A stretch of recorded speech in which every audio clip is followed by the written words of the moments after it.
dry hopping reason, I removed the hop bag to racking for another siphon. So is it? I'm guessing you mean corny keg. So it's a different solution if it's corny versus Sankey. If it is in a corny keg, then one of the sucky things about that is that a lot of the hop particles get stuck in the actual post area. We've got the spring mechanism and then the thing that plugs up the post. So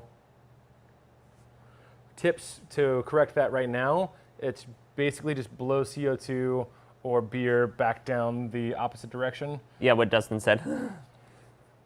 Yeah, exactly. That's pretty much all that I know how to do as of now. If you use beer or some sort of liquid that you have, that's going to, obviously do a little bit more to like churn stuff up and get it back out through the post. But for the future, using some sort of a solid screen, and they make like cheap little canisters, like stainless mesh canisters in your keg, work really well. Mm-hmm. Yep. And Adam said on a half barrel system, I'm down to about $100 for malt yeast hops. Yeah. And full bags of grain. Yeah, that's a huge one. Have your own mill. Buy full bags of grain. Yep. And then Hops by the pound. Yeah. So the biggest investment into brewing. So you can do brewing it for. The biggest investment in brewing is how much money you want to spend on your equipment.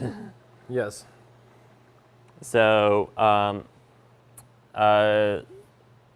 you can go from a kettle, a boil kettle, propane burner, and a modified Gatorade cooler to have as your system, all the way up to mash and boils and stainless steel fermenters and all that fun jazz. Yeah, you could probably get started as little as like, $50 if you really, really wanted to and wanted to get creative. But it's one of those questions, are you brewing because you want to make beer for cheap, or are you brewing because you want to make the best possible beer? Which, when I started, I was brewing because I wanted beer for the cheap. So Yep. Either answer is valid. Yep. And Jimmy, yeah, brew in a bag is also a valid option. Mm-hmm. Also, morning, Jimmy, I'm hoping you're feeling better. He getting sick? Yeah, he wasn't feeling great. There's something going around. I got a lot of kids that I'm coaching right now that are getting sick. So, and then Dustin Light, if you were opening a 10-barrel brew house with a tap room, how many people do you think you need to run it effectively?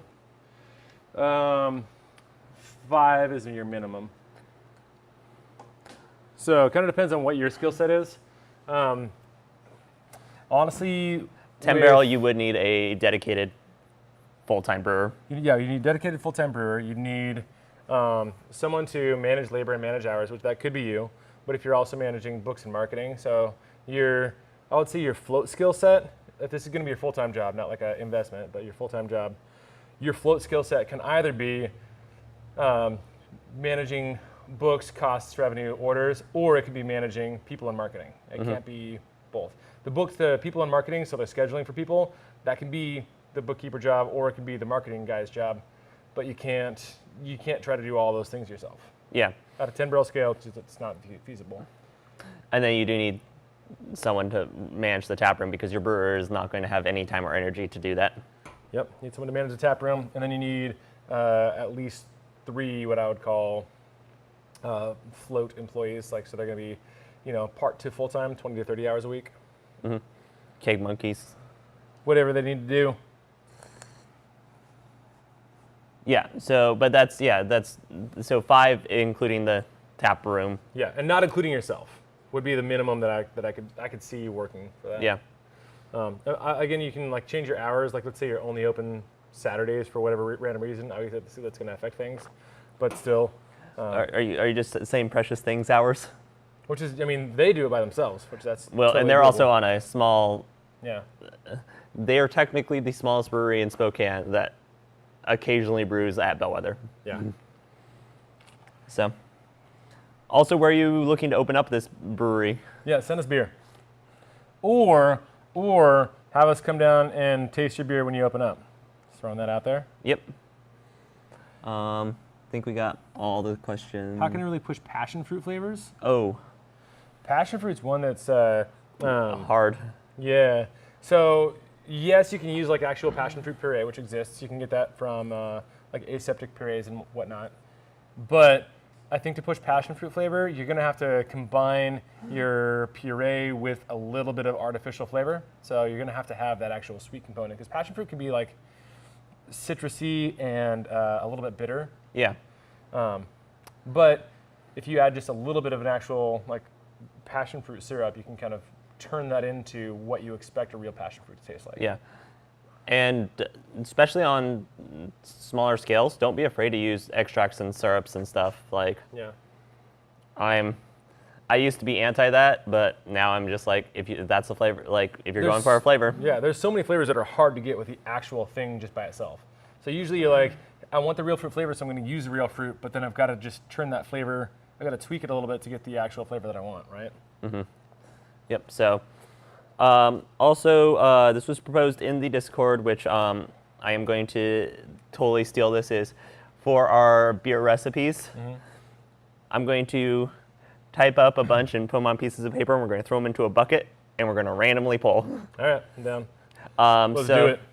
So yeah, if you guys have any weird beer ideas, that's not that herb beer with acorns or hickory, because that's just probably going to be a project in general. Weird beer ideas, I am totally down to do. And like you guys have seen us brew with lobsters, so it's like, how much weirder can we really get? You mean octopus beer?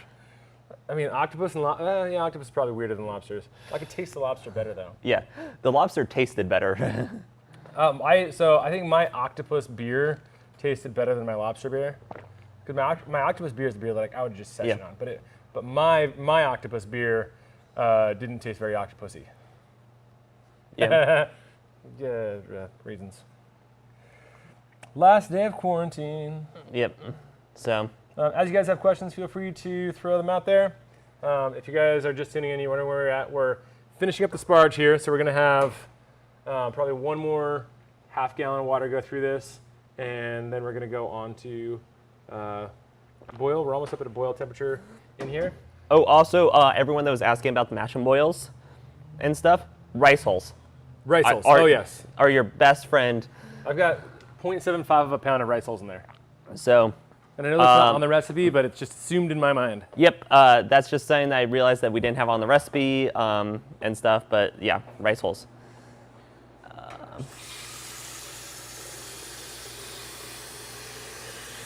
Yeah, that's... Maybe I do need to try to get Adam Boyd towards the end of the month on to talk about pumpkin beers. Oh yeah, he'd be great. Because he's done actually a whole presentation at HomebrewCon on pumpkin beers before. Nice. But yeah, Patrick said that pumpkin is one of my favorite flavors, but it's hard to get with just pumpkin. Yes. Sweet potatoes. Sweet potatoes, yeah. That's my trick. Sweet potatoes make your beer taste like pumpkin way more than pumpkins do. And did we adjust water? I'm assuming water chem? Yep. Okay, you did adjust water chem today? So this is actually largely neutral. So it's distilled water was the vast majority of it. And then there's just a tiny bit of salts to build it up to in the between 20 and 30 ppm for any important minerals, and basically flat for anything else.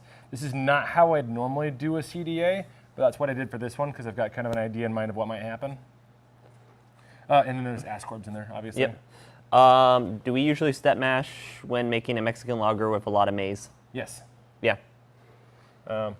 Because lagers do well with step mashes. Yeah, it's not necessarily just about how, because maize is very sugar accessible. All the sugars that are in maize end up being in the beer. That's kind of how it is. But there's a lot of things that happen with a step mash that make the lager taste more traditional lager feel. So that has to do with acid production, proteins that actually end up grabbing on to other stuff and then dropping out in the fermenter. Do we get oat hulls at all? Or is it just rice hulls? Just rice hulls. I've gotten oat hulls. I've gotten really holy oats before too. But yeah. And then Adam recommends using Libby's pumpkin pie mix. So I have mashed and boiled and. Peter, would you roast slash? Well, no, and NH first. I have a mash and boil, and I've always had scorching itchies. Advice on how to prevent this. be really good at making sure all your stuff ends up in the mash basket. That's kind of the best advice I can get. I haven't gotten scorching issues on this guy in a while, so it could be if you have an older mash and boil. I know they changed the wattage density. That was one of the early problems they used to have, but newer models have dispersed the heat better. So on this one, I haven't gotten anything. But that said, as long as you're doing a really good job of getting all the solids and proteins out, then you should be fairly okay, even at full power, which we're pretty much at right now. Peter, would you roast / caramel IPA the sweet potatoes, and when would you add them for the pumpkin beer? Yes. So for the pumpkin beer, what I like to do is I like to slice the pumpkins, the sweet potatoes. I do a quick boil, like a blanched kind of boil, and then I do put them in the oven and caramelize them. So that makes all the sugaries super accessible, and then when you char them / throw them in the oven, you get that caramelization. So yeah, quick parboil, I think was what it's called. Yeah. Sound like a right word? Yeah. Correct me if I don't know what parboil means, but that's what I do. And then, do we use glucobuster? Not on this one. Yeah, I use it a lot, but I didn't use it in this one. I don't use it at all. Yeah, you can. So it's really good for when we do overnight mashes, especially because we want to make sure that we're not going to get those beta-glucan shelves. And so if we're recirculating the entire night, then we use glucobuster because we want to make sure that those shelves get disintegrated basically, and then the entire thing can recirculate. Yep, and then I forgot to do that last time, came way under. Patrick Sunny says he uses Japanese sweet potatoes. For high maize, I may look into enzymes too. There are even enzymes that are supposed to skip the need for a cereal mash, but I haven't tested. Yeah, actually a lot of the amylase enzymes aren't alpha amylase, so they're not the amylase enzyme that you are used to using that comes naturally in grains, so they don't have that same restriction of the 148 on the low end and 155 on the high end. So a lot of the amylase enzymes are super temperature tolerant, i.e. you can mash in at 135 and still get it done. Yeah. You can mash in at 160 and still get it done. So the enzymes that are commercially available right now are crazy. Like you can do a very, very atypical brew with the technology we've got today. You mean what we do here on a semi-regular basis? Yeah, pretty much that. So, I still do a lot of traditional brewing just because it's what we're used to. I don't know. It works. But yeah, you can completely flip the script on that. Oh, Peter, do you add sweet potatoes to mash or secondary? Mash. You can do a secondary too, but you have to, if I did sweet potatoes in secondary, I'd want to concentrate the flavors. And so what I would do is I'd basically do a separate sweet potato mash kind of thing, mix it in with a bunch of water, and try to get all the sweet potato sugar into a something that I can caramelize down and make like a sweet potato syrup. And then a small amount of that can give you that full pumpkin flavor in your actual beer. But I use it in mash because it seems to work out and it's a lot easier. I think I grabbed one of Jimmy's rice lagers. Jimmy says, I think Libby's is pumpkin and squash or sweet potato, not just pumpkin. 100%. What people think of as pumpkin, it doesn't taste like pumpkin. Like, pumpkin spice is not, like that flavor realm is not what pumpkins taste like at all. Pumpkins taste like zucchini, So if you think about making a pumpkin beer, think as if pumpkins are zucchinis. How would you try to make that pumpkin beer flavor? You probably wouldn't, just use pumpkins or just use zucchinis. Works the exact same way. Yeah, and the big thing I've noticed about a lot of like commercial pumpkin beers is they go way too heavy on that pumpkin spice, so that cinnamon, nutmeg, clove, which I use a lot. I use actually in my cookie beers, but I use very little. Yeah. But they tend to overdo it, so it just tastes like a spice bomb, and it doesn't taste good to me. You've got to use it very sparingly, that's for sure. Yep. Acorn squash is a good flavor too. Acorn squash I could see being a good beer. Yeah. Like a maple acorn squash kind of beer. We'll add that to the list of things you can do. Random beer ideas. Dustin Light says, now I want to try a sweet potato pale ale. My very first sweet potato beer was an IPA, and my mind was blown, and my brewing forever changed. Like, sweet potatoes are a crazy, random good ingredient to use in beer. This is rice lager. Okay. I'm pretty sure it's a Jimmy Rice lager based off of the cap. I know he messaged me about it after we tried it on the live stream a little bit ago. Yeah, why? Because I knew he had 2 different ones, so. This one tastes a little bit like cooked corny to me. But still good. I'm gonna drink it. Okay, Morning, this Marco. is gonna be my last water edition. Ouch. Which Marco's on? Marco Escudanis. Oh, okay. I don't Um, know if it was one of our local Marcos. yeah, I don't think. I talked to him yesterday. He's very busy today because he has a party at. I know. He told me I should go, but I've got to get on a plane. So, by the way, if anybody's in Florida, let me know. I'm coming to Florida today. We're in Florida because Florida is kind No, of. it's. I just kind of think of states that aren't where I'm at as like relatively small, like they're all one city. So, And we got Fudge Brownie Stout. fudge brownie stout, totally down. I'm adding that to the list of. Pete Stewart, I went for pumpkin spices. Skip the actual pumpkin completely. Valid. Make beef stew inside a pumpkin. You can Google it. Dustin Light, let's work your brain for a bit. Yeah, that's the fudge. Gets and shiggles. How would you do a fudge brownie stout ale? Well, I added it to the random brew ideas. That is, I mean, that does make my brain work a little bit. Fudge brownie stout. So you've got to have kind of the cacao-y, kind of like fudge part, right? Yeah. You've got to have the It would be a very. the thick oiliness of the brownie part. Yeah, so this is a beer that I would probably.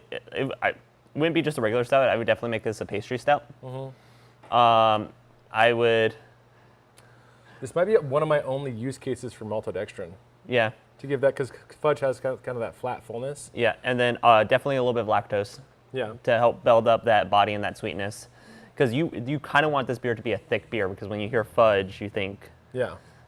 ooey gooey thickness. Or you think Ralph from It's a Christmas Story. Yep. But I didn't say fudge. And then There's flies fucking everywhere. I know. I hate fly season. It's my least favorite of the world. For like 2 weeks, they're everywhere, and I can't get rid of them. But it's like the best 2 weeks to have the doors open, Yeah. because it's like nice out. Yeah, I would have to think on that a little bit more. Definitely oats too. I would definitely. Yeah, for the oily slickness. Yeah. Because you want that oiliness. Yeah, I think oats are a good addition. Hey, it's on the list, and we may randomly pull it and actually have to build the recipe and brew it. Yeah.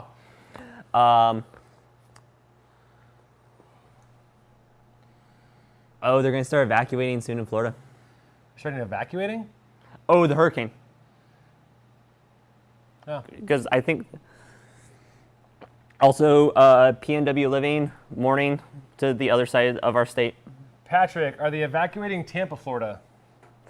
On the subject of where I'm rice going. lagers, any tips on developing a dry taste in the end product? Also, using dry lutra to ferment it. Rice lager, dried lutra. That would work. For a rice lager, I think Global is kind of just like the perfect, like that fine stuff in lager strain. I think it's the perfect lager strain, just because it has a subtle fruit sweetness that I think would smooth that riciness over really, really well. Onion pale. We've done a green onion beer, so we're going to add onion pale. We have done a green onion beer. If we got to do another onion beer, we'll do it, I guess. We can make it happen. But 10-week wonder. but to answer the other part, drying it out. Just to adjust make your it- mash temperatures so you can get more fermentable, more shorter sugar strains. Yeah, and on the subject of getting it, of using rice in general, rice is going to be highly fermentable relative to barley. Yeah. So higher percentage of rice could also help. Yep. But yeah, that's if you want a drier beer, you want it's higher mash temperatures for more Thicker, for thicker, lower for thinner. thinner. Yep. We were at a boil, by the way, everybody. Woot. So I'm going to let that go and kind of insulate for a little bit, and then we're going to add some hops, and then we're going to get ready for adding our big dry hop addition. Ooh, Jimmy suggested on the fudge brownie an English strand of yeast Yeah. for that less attenuation. I think pub is a good. Yeah. good candidate for that because pub's gonna allow Malta Trios to exist. Yep, and then we got, could you use a combination of sweet potatoes, Japanese pumpkin, baked puree, and add spices? How much, where would you add, boil, or ferment? This is back to the pumpkin beer. So on the pumpkin beer, yeah, parboiling the Japanese. I don't know the difference between Japanese sweet potatoes and regular sweet potatoes. I'm being 100% honest. But parboiling, my strategy for that is still parboil and then bake to get that full pseudo pumpkin kind of flavor, that sweet gourd flavor. And then those go into the mash for me. Yeah. I need to get a bucket for that to go into. Everything else though ends up being usually boiler secondary. Yeah. I tend to like, when I do my cookie beers, I tend to add the spices right, like at flame out. Just so that way I'm not scorching any of the spices as I add them. Yeah. So. You said during the whirlpool? Yeah. That flame out whirlpool time. So that works for the vast majority of spices for sure. I think the exception would be like if you're doing whole cinnamon sticks or I do ground cinnamon usually. Yeah, which that is way better for whirlpool. But for whole cinnamon sticks, for whatever reason, you seem to need to break down the fibrous material that makes the cinnamon stick a stick. And hey, Peter, I have bad news. Yeah. Patrick answered. Patrick answered. Clearwater. The tracks are shifting. Brew European model. Huh. Side note, secondary horseman of the apocalypse, Jim Cantori is headed to Clearwater, Florida. Well, we'll see. I don't know. I still got a flight book, so gotta go. I'm gonna use the restroom, so I'm gonna take off my mic, unless you guys want to hear me pee, which I doubt is the case. Well, I'm gonna hear probably. You might hear the residuals. Oh.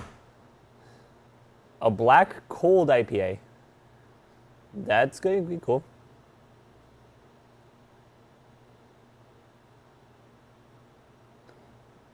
And that's good to know about them being two different plants there. Yeah. Also, again, any other weird beer ideas or questions? But Jimmy, that sounds really good, and I will probably be trying it because at this point in time, between you and Hayden, I drink a lot of your guys' homebrew. So Jimmy did a black cold IPA. Interesting. So I'm interested to see how that turns out because it's Jimmy and he'll probably bring us some. Nice. Yeah, that'll be fun. Classic fine Stefan lager strain, I'm guessing. Probably. All the same thing. Build a hazy style recipe, but black, and then cold IPA it with the fine Stefan lager. Yep. And then yeah. So let's do a quick. You guys are movable now. How cool is that? You guys can now see what's going on. So we're out of boil there, as you can see. That's the color of the beer. So now we just got to add our bittering hops and then start preparing to add our fresh hops. Okay, so Japanese sweet potatoes are different than the nuttier varieties. Okay. Or than the American varieties. They said, according to Dustin with his Google search, tastes lighter and nuttier than the U.S. varieties. Fair enough. And then I'll have to try 'em out. And then for the cold IPA, you used S23 because that's what he had on hand. Oh, okay. So that's gonna be a little bit like sharper. Yep. Still fermenting it at like 60, 65 though? That'd be interesting. I am down to try it. I think it'd be fun. All right, so we need, for those of you who remember the recipe from last week, which by the way, I watched the last week's live, that'd be cool. You could be a part of the building process, but we decided on 0.5 ounces of Magnum for our bittering hop. What was the moral of that story? So now I'm over at the hop fridge. He's fermenting at 62 with a 1072 OG. Okay. Yeah, you should get some of that natural, quote unquote, stressed flavor just by the fact that it's such a high OG. So. Yep, and then also welcome in Fresh County Ales. Good to see you again, buddy. And then he also said, hey guys, what about your twist at Bland, B-L-A-N-D? It is a fermented beverage made from W-H-E-Y when making cheese. Y-W-A-G-Y when making Yeah, cheese. that cheese water. Okay, yeah, like the whey? Whey, that's the proper pronunciation. Yeah. So there's a fermented beverage made with that. Yeah, Thomas does that. Thomas does... Of course Thomas does it. Yeah, Thomas does everything weird. Yeah, no, he brought me a couple of beers made with it, and I was like, what? By the way, half ounce of Magnum. That's gonna go into our boil. If you guys want to watch that, I'm gonna carry you up to the spot, and you can see hops going in. Comment if you appreciate being part of the brew day and having that change to our live stream. Because this is what we plan to do every other week, is do 1 week where we do recipe stuff and 1 week where we do brewing stuff. Yep, except next week we are skipping that trend because if all goes, there'll be a lot of exceptions. Yeah, well, I was gonna say because if all goes to plan, Jimmy will not be in the chat. He'll be physically being able to talk to y'all. Nice. And also making some beer. Well, and that'll What be beer are we making again? It's a dark lager. Nice. Was it fresh hop dark lager? No, Okay. we doing the amount of fresh hops and stuff. Just I can make it happen. I'm getting some fresh hops this week, so. I think we're just gonna do the regular dark lager. Okay. Jiang Hakyo, I appreciate this new live format as well. Thank you. Appreciate that.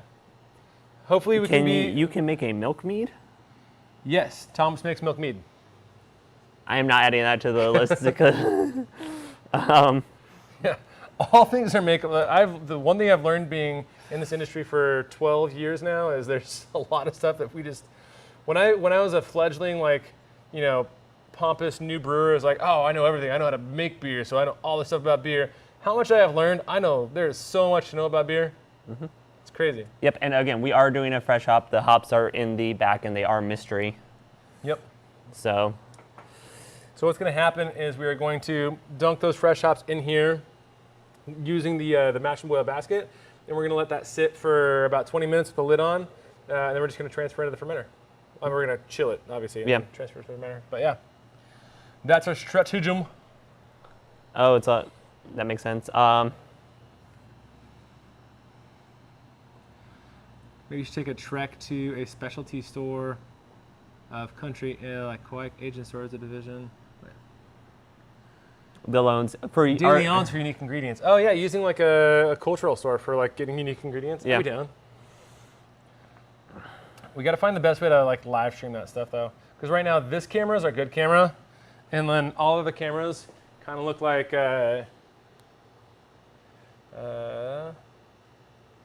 this camera.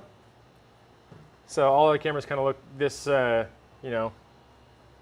If I use my phone, and this is on like the best internet possible, so this is like full res for what this camera can do. And then when we use our phones, the resolution goes down even though the camera's just as good, because I got to rely on the internet. So I got to figure out how to get like really good internet on the fly. So Alex asked, if all I have is 2-row, can I toast some of it myself to change up the flavors? Yes. Low and slow.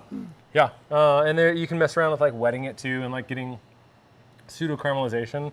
So if you were to soak some of your 2-row and then low and slow roast it just in your like oven or whatever, you can get a pseudo caramel. It's not going to be as consistent as like an actual caramel malt, but you can get some caramelized qualities to it. And then Dustin asked, what should I brew for fall? I have 3 kettles, a 3-kettle setup in a 15 psi uni tank. Needs ideas. I mean, fall's right now, so like how quickly do you want to have a beer done?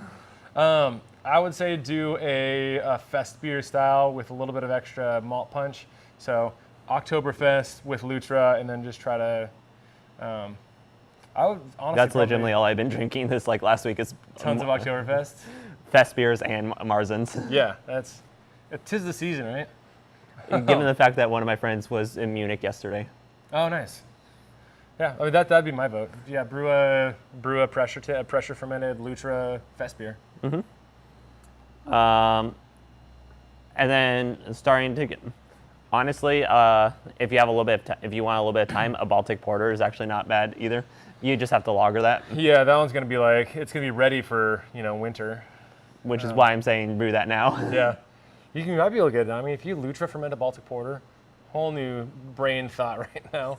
If you Lutra ferment a Baltic Porter and then you get it relatively clarified, then you've got maybe a month of lagering, and that's still probably all said and done 5 weeks total of brew. Yeah, that's not bad. And then and Crane Hawk, absolutely. I was gonna say most of this chat usually. I know Jimmy usually brews while watching the live stream, and I know Adam is currently brewing. Yeah, mashed in at 7 a.m. Slightly after me, because reasons. And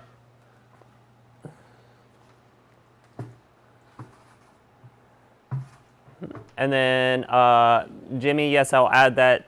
Even though I already have a pretzel beer recipe. Pretzel beer.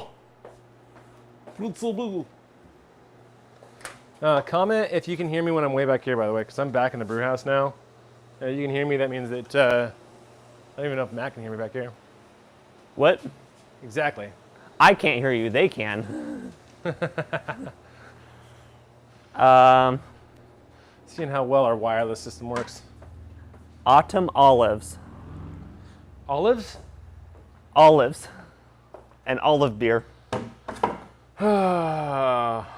Is that going on our list? That'd be good to combine with a seafood beer. Yeah, there's a way to do it.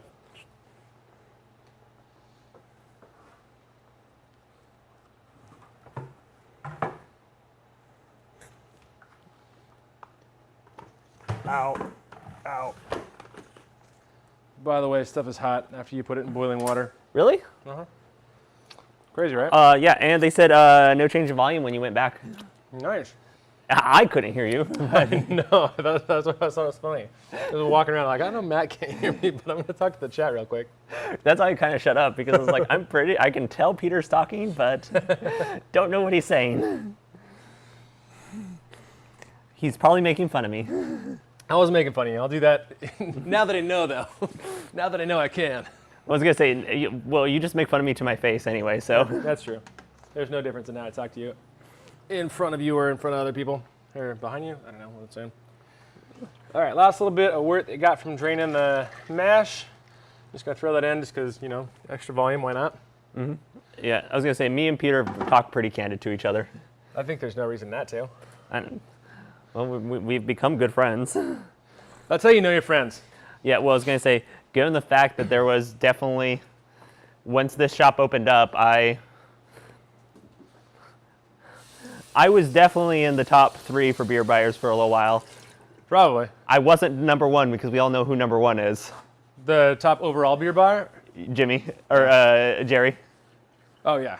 He's, Do you know who my first ever customer back in the old shop was? Who?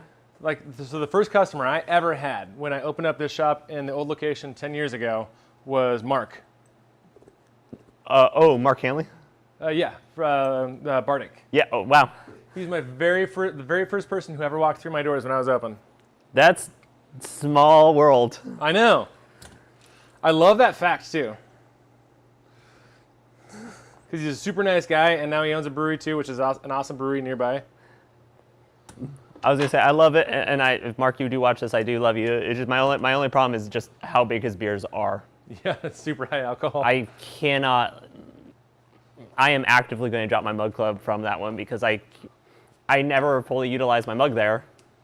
Because you got a mug, it'd be very, very drunky. Yeah. That's a fair assessment. And I am very cautious about how much I drink and drive with. Yeah, the beers are really good though. So. Oh, it's. And the brown ale that his assistant brewer just made. Yeah. I tried that. That was super good. Yeah. Jimmy said the first time he went into the old shop was to buy hops for kombucha flavoring. Because we're going to use that to do our fresh hop infusion with.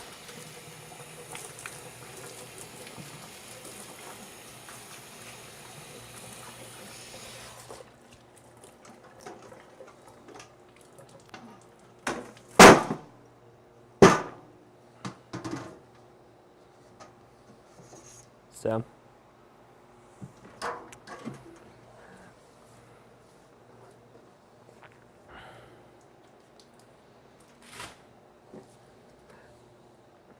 Now you guys have me thinking about the first time I went into Peter's shop.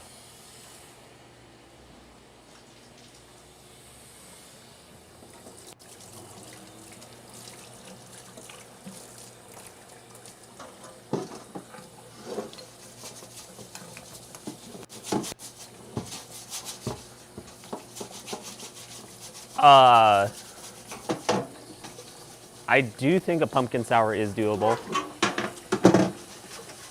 Yep, that's going on the list.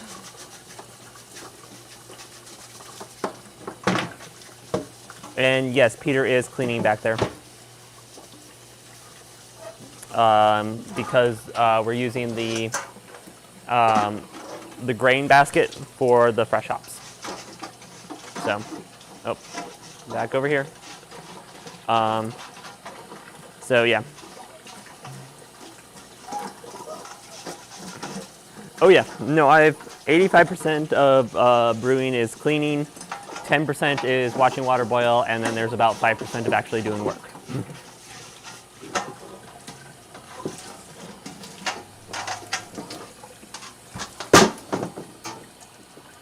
At least that's how I view it nowadays. Awesome, thank you for the Wikipedia, Patrick. Yeah, we don't have anime going right now, and Peter's very upset that the dub version of One Piece is he's fully caught up. Oh, those are autumn olives. Okay, thank you, Patrick.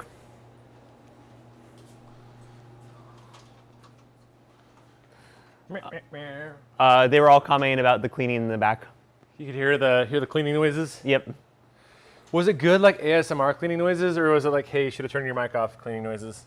Well, they all said familiar sounds to Brew Day. Nice. And then we got a suggestion was, could you do a pumpkin sour? Oh, hell yeah.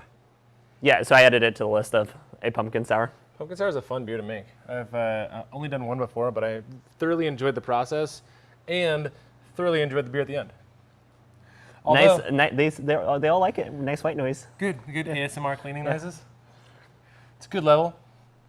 Yeah, I could very easily turn my mic down if I wanted to. I could just well, I can't turn my mic down and not turn your mic down though, I guess. Well, don't worry about it. Also, I did tell them that you're upset with One Piece at the moment because you've ran out of dubbed. I have ran out of dubbed. So I only watch.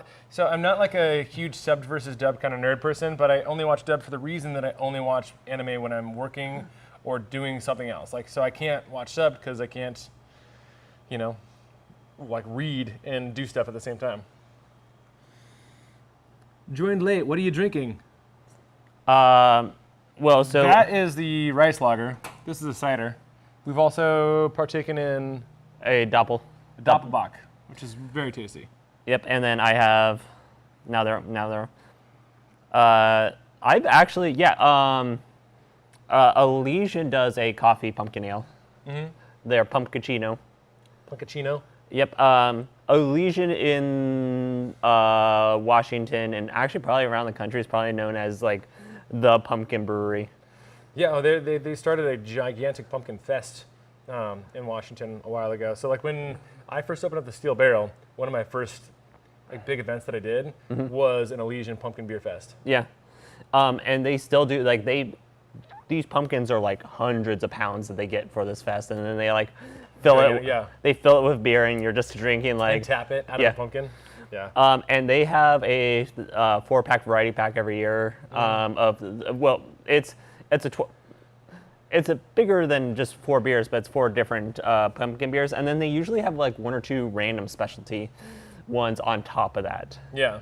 So, yeah, because they do a pumpkin chocolate one, a pumpkin coffee. Yeah, they got Night Owl's their major one. They've got Punkachino. They've got Just a regular pumpkin. the Gourdfather's a pumpkin barley wine. Yeah. Which that was in the variety pack one year, but I mean that's usually kind of a, one-off. I forget the name of their sour pumpkin beer, but they had the year that I had it down at the steel barrel, we actually carved up pumpkins and then like torched the inside and turned them into like pumpkin, on your table tappable things. So I put like a little spigot on them. But Gourdfather was one of the ones that we got that year. Yeah.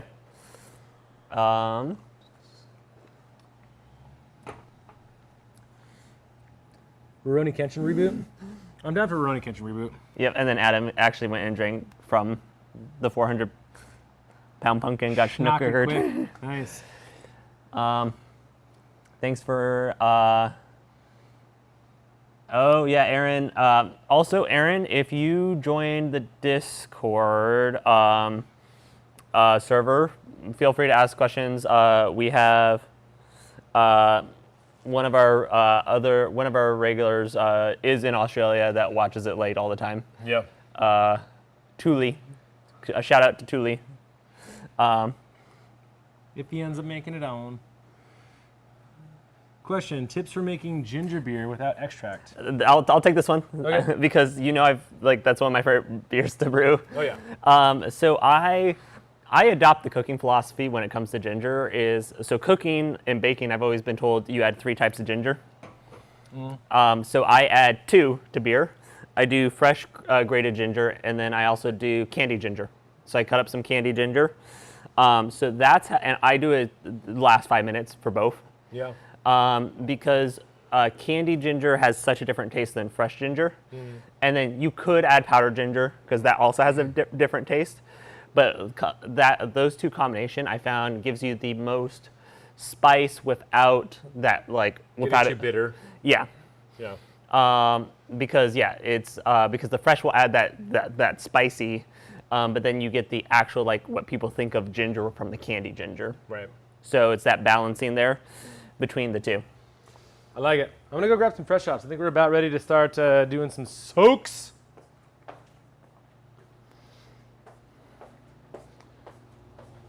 This way you guys get to see if you can hear me all the way back in the walk-in. Click. Opening up the walk-in door. And where'd they go? Oh, also, yes, the random brew ideas, we're going to have a bunch of the weird ones, but I'm also going to mix in a bunch of standard, BJCP beers, but I'm going to try to find the ones that I feel are underrepresented by the market. Shops. Fresh shops. Yes, another ASMR session. Because I'm assuming Peter's talking right now. I can't hear him because he's in the walk-in. Okay.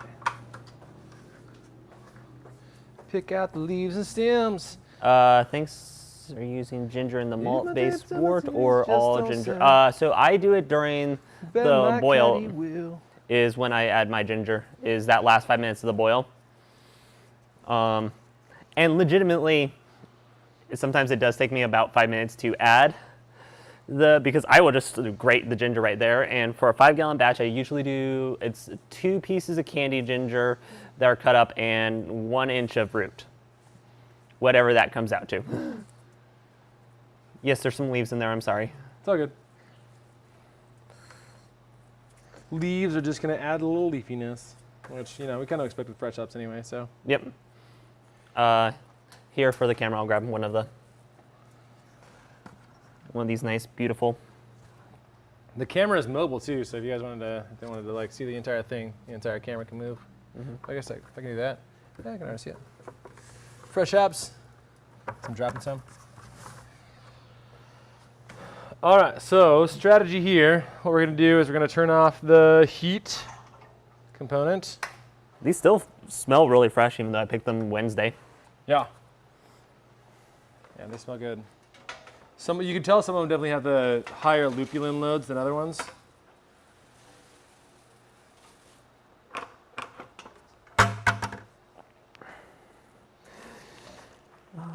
So we're gonna end up with probably a balance of like the grassy component and then the flavor of whatever the hop is.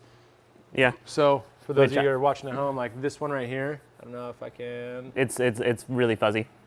Wait for it. Wait for it. I can get it. I can get it. That one right there. You can see if you're looking in there, there's not a lot of lupulin. So, make my face in focus again. So that one's going to be more on that. You know, you get the plantiness of the lupulin, but There's some really good ones in there too. yeah, there's some like I tried to grab the best ones. yeah, you try to find some loopy ones. Yep. There's one with a decent amount. Let's see if we can get you guys to see this one here. So that one, if we're to open up, you can, I don't know if you guys can see it, but you can see there's some lupulin between the leaves there. Maybe. If you guys can't see that, it's okay. Yep. And yes, we do need smell-o-vision We do need smell-o-vision. because brew days are my favorite smell. Like for my Hands smell really good now. my day job, we did get to know you because we have so many new people on the team, including myself. So one of the questions was, what's your favorite smell? And my first response was brew day. Oh, yeah. And then Dustin, I have personally not talked to Marin from the Homebrew Challenge. I also haven't. I know that a lot of people in the brew world have. I personally just haven't been as active in the brewing, The brew tubes. the brew tube community as I should. But to answer your second question is, what are your takes on brewing every single BJCP style? That is a huge undertaking. It is a huge undertaking. I studied every BJCP style. I feel like I wouldn't personally do that for YouTube just because, I don't know, don't really care. I think it's really, really cool that he did that and he went for it. He learned a lot too. Yeah, exactly. There's a lot to learn. I also am kind of a little bit spoiled being in the spot that I'm at because I don't get to just learn from the beers that I make. I get to learn from the beers that everybody that is on our YouTube channel makes, everyone that comes into the shop makes, like all the beers that we get. Yeah, like the fact that me, Jimmy, and Hayden have been bringing you all our beers for years now. And actually, I just remember the first time I went into your shop, I was not even to buy from you. It was an IBU meeting. Yep. And I brought an absolutely terrible stout that then turned out really good because I didn't realize I soured it. This is where we're at right now. We're just gonna do a little bit of running over of the hops, make sure that all gets infused. So yeah, that's gonna be life for the next 20 minutes. I'm gonna throw a wort chiller in there, and then we're gonna, so the wort chiller is gonna be sanitized, and then we're gonna chill it down, and then it's gonna go into fermenter. Yep. So keep asking questions. I'm gonna get that wort chiller sanitized, and then we'll And I told them that for the building recipe brew ideas, I'm also going to throw a bunch of BJCP ones in there. Okay. But I'm going to try to find the ones that I feel are underrepresented BJCP beers. like Graditsky. Grigitsky, like white IPA. No, yeah, white IPA is not. So white IPA could be done way better than a lot of people do it. That'd be a fun one to do. Yeah, I figured, but that'll be a fun challenge. Got 2 Harvest Almas Intent. That's very nice, Cleveland Mortician.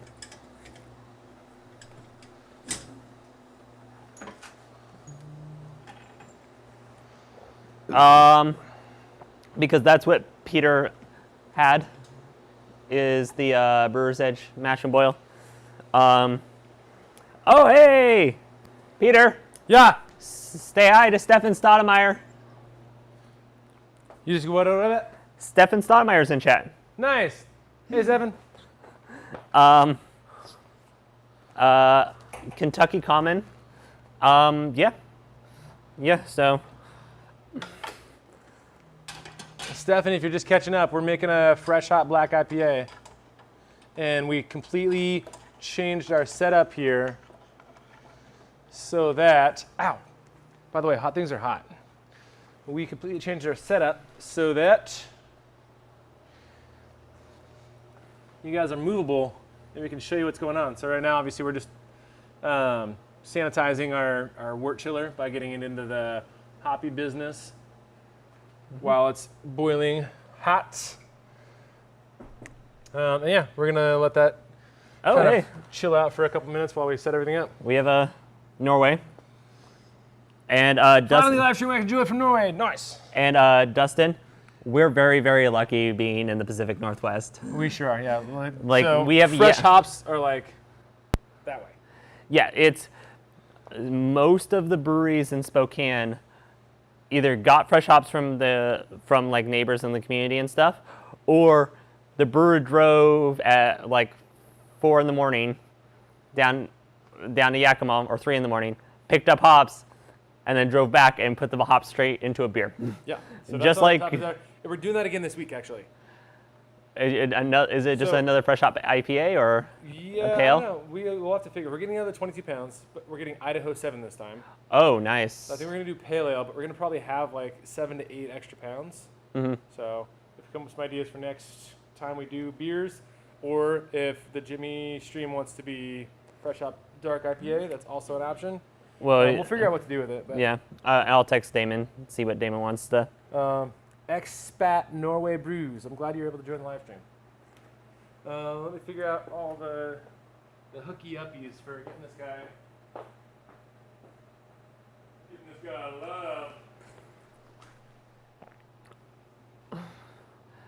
love. Fresh hop saison is Jimmy's recommendation Ooh, fresh hop saison is really good. for you guys. I feel like the best way to fresh hop a saison though is to dry hop though. Let me see if we're getting the fresh hops in. Yeah. That'd be difficult to do. We could do like a saison IPA kind of thing. There's options. Hey.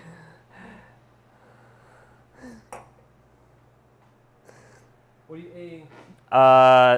Wait. Did your mic die? Did it? Did mine die? I don't know. Mine might have died. And everyone who was here earlier, that's my buddy Dude Stu Brews that I called out earlier, who's doing awesome videos. Awesome videos. So. My mic did die. All right, let everyone know that I'm going to change my battery real quick. Yeah. And I do need to go up to Humble about to try their fresh hop, also because it is a fundraiser beer too. Yeah, you do. But with what time? Yeah, that's kind of my problem. Yep.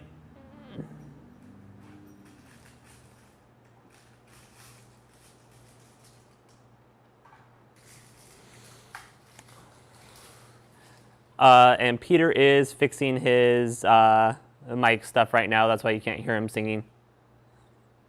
La, la, la.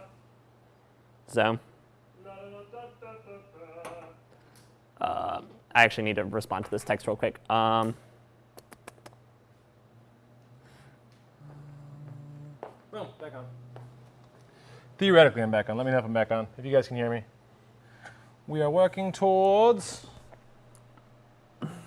Okay, I need to respond what time the grain would be ready today. Oh, I'm back. Well, I just turned this thing off. So. A little bit. Hey, they hear you now. Now they do. I've got power if I stop pressing buttons. Yeah, fresh hops are.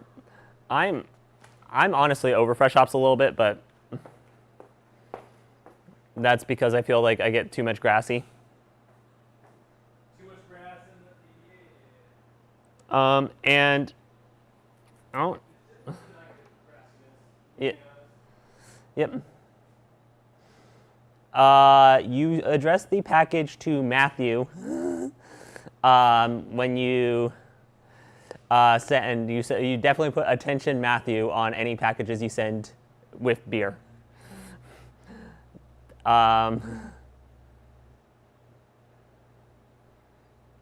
So. Yeah, and the fresh hops do suck up so much wort. That's why we had to adjust our volume. But yeah, Dustin, address them to me. Because that means Peter is less likely to drink them randomly. Don't count me out. I'm always going to drink them.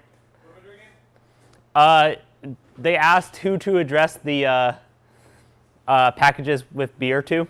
Oh, yeah, definitely don't do it to me. It's definitely going to get turned into my stomach. Well, I've luckily trained Peter well enough at this point in time to not just drink all the beers in the beer fridge. I don't know if that's accurate. There's always a chance. Hey, we got Stefan Stallmeyer send us more Knoxville money. Nice. Yeah, I'm gonna try to make that happen like very, very soon, actually. So, Stefan, fun fact: I am currently in the process of becoming much, much more, Absolutely, Jimmy. much more available to be producing some brew content. And he's not going to drag me along. I might drag you along. Do you want to be dragged along? Sure. I'd love to drag you along. I'd love to go. I mean, I should also drag my family along, so it'd be like, hey, you might have to be the guy while I'm doing some family stuff for parts of it. Yeah. It'd be awesome to have somebody along that was down to just experience the beer part of it, and And also, it's not like I don't get along with your family either. that's true. Yeah. I was like, I do actively enjoy talking to your kids. Help my kids. You're friends with my wife. That helps a lot. Yep. Yeah, and the reason it's a lot of hose is because we're attaching it to the water. Because I want to be able to do the whole process on the live stream, so you know. Yep.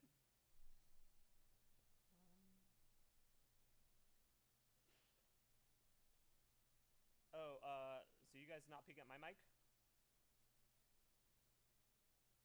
Gone. Hello, hello, hello. Oh wow, my mic's super low. Volume. Is my mic low on volume or is it yours? I'm not even seeing your mic pop up. My mic's not popping up? Now it is. Now it is. So maybe no, that's popping up super low though. Yeah, Why is it that's. popping up so low? Why is my mic popping up so low? It looks fine there. I don't want to do this one. Still low. Now mine's looking good. That's this one now. Oh, okay. So now you can hear us on the super sexy condenser mic. Well, I'll just talk on this mic. Yeah, we'll have to figure out why. Oh, there's an X with a. Oh no, I just turned on. I turned off mine. Oh, I think I get it. I think I know why. Okay. Well, I'm talking into their ASMR brew session. ASMR. So yeah, basically. Yeah, well, and it's all of our things lost batteries at the same time. Yep. Well, and the reason, as Peter's breaking everything. The same batteries have been in these for a long time, so it's not a surprise that they're all kind of failing at the same time. John, that is an amazing idea, and you should absolutely figure out how to do it. His idea is a Food War style anime focused on beer battle. We know some animators.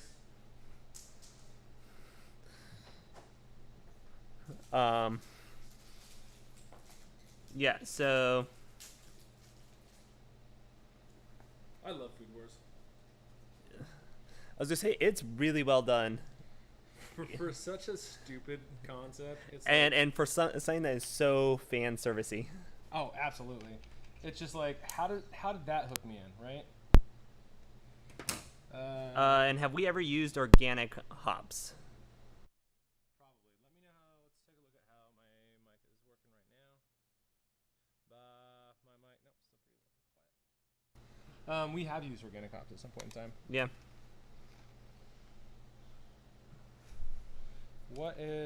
We're doing some mic tests, guys. So while I speak into the mic.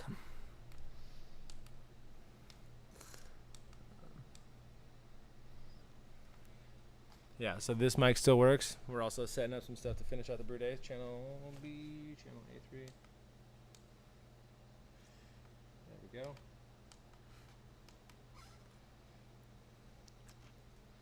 And we're getting some stuff done.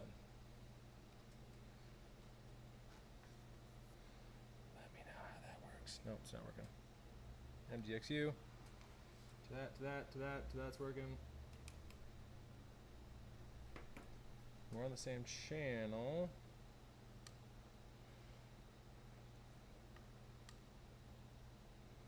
I don't know. And now. Hey, got it fixed. Oh, you got it fixed? I Or think is that so. just this mic picking it up?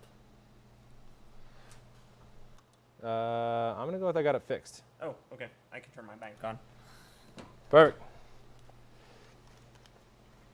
Sorry for the delay. No, sorry. We're learning, guys. You guys learning with us how to set up live stream stuff. Okay, 1, 2. Oh, wow, test. Yep, that's hot. Yeah, you're good.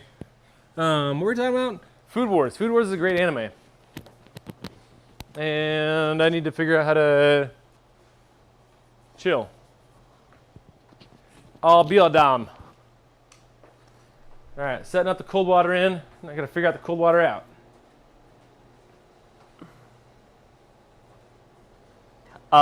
Lisa, he said that he didn't have to fly out until 2:15. So yes, he is.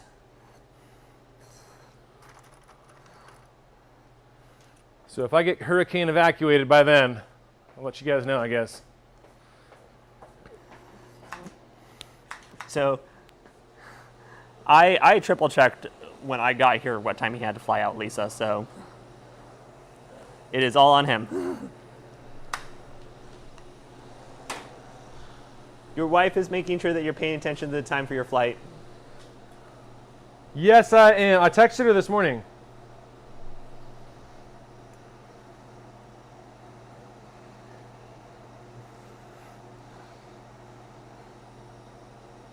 So,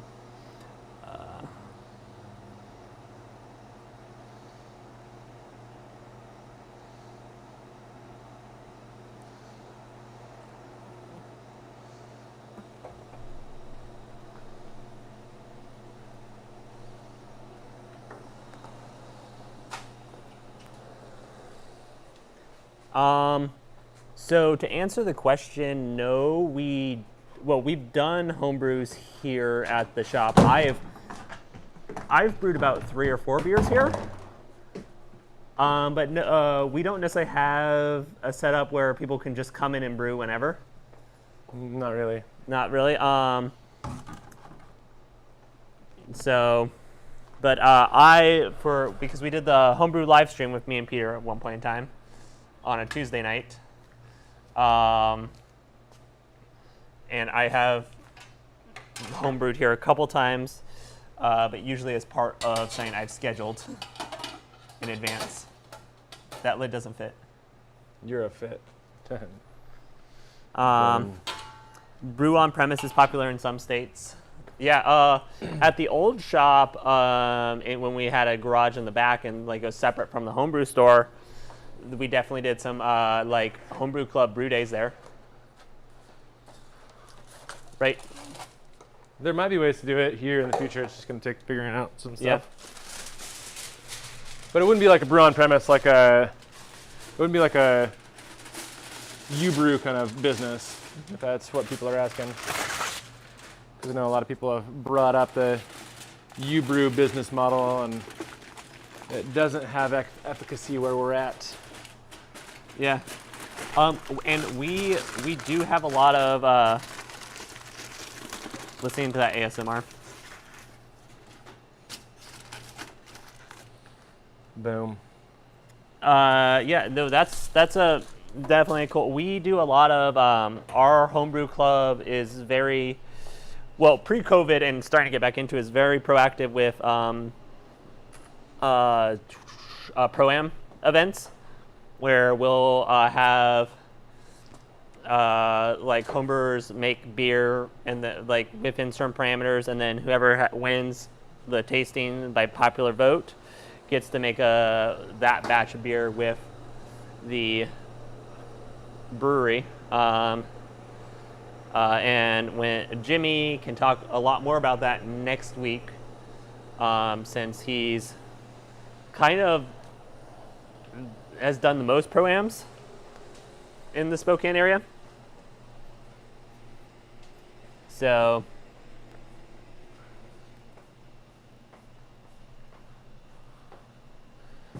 Ooh, I like that name, Adam. But yeah, no, Jimmy has won a lot of homebrew contests for Pro-Am stuff. Yeah. And that's what we're doing next week, actually, is the fact that he won. And I'm still probably the quickest brewer to get back to him about brewing out of Spokane. That makes sense. And that was Stands still to like reason. 6 months ago. Yeah. So, Yeah, I think that there's a little bit of cart and horse kind of thing that goes on with Pro-Am sometimes. Like, yeah, this would be cool. Oh, wait, now we got to like make fermenter space and all that for it. yep. But yeah, we do a lot of like kind of Pro-Am stuff in Spokane.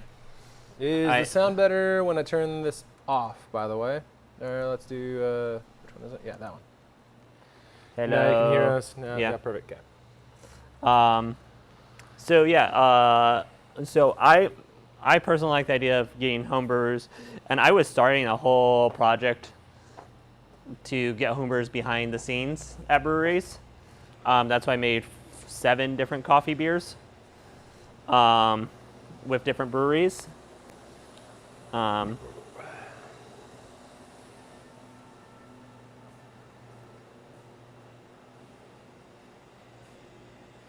Well, someone is very angry. Peter was in the back and didn't hear someone just laying on their horn. Huh. Someone out there was just, laying on their horn. It's a picture on my wall. But you guys can still hear me, right? It looks like you should be able to. But yeah, no, I was going to do a whole content or a whole thing to get homebrewers in behind the scenes of breweries more. So. Mai Tai beer, that's being added to the list. My tight. Because everyone knows martial arts and beer combined. Okay. Yeah. Who's this guy?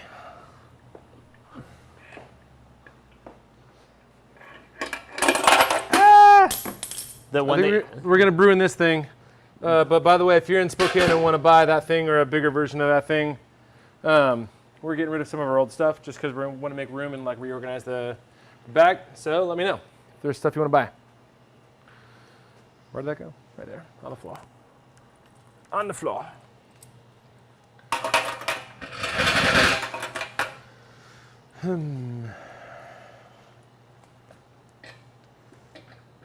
a Tiki Mai Tai, yep.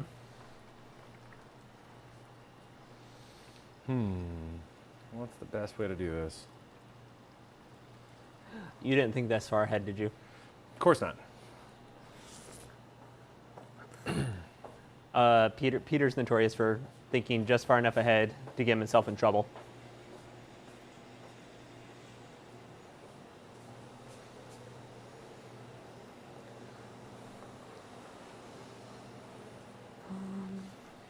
Yeah, any other questions or beer ideas that I can add to the bucket of beer ideas? Bucket of beer ideas. We're sanding. That's what Peter's doing right now.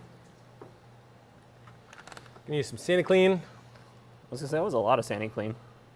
A little bit more, just to make sure we've got concentrated enough that we can swish around. And then There's gonna be water on the floor. not much though. Use our chill water to make the solution. Oh, yeah, I've been Patrick, that was a beer I was starting to research a little bit. Italian grape ales. Yeah. Italian grape ales are something we've kind of done a video on before. We did a wine IPA. Yeah, we can absolutely test. Well, no, we will absolutely taste any beers that we make on the live stream. Yes. Um, So this beer will be, it's green to glass, but green to glass where you get to see the entire process. Yep. And we'll see how it tastes Yeah, figure it out. with these mystery hops. So, overall, successful day, I think. We're on the chill down phase, so we've only got getting the wort from there into here, and then Sanning adding yeast.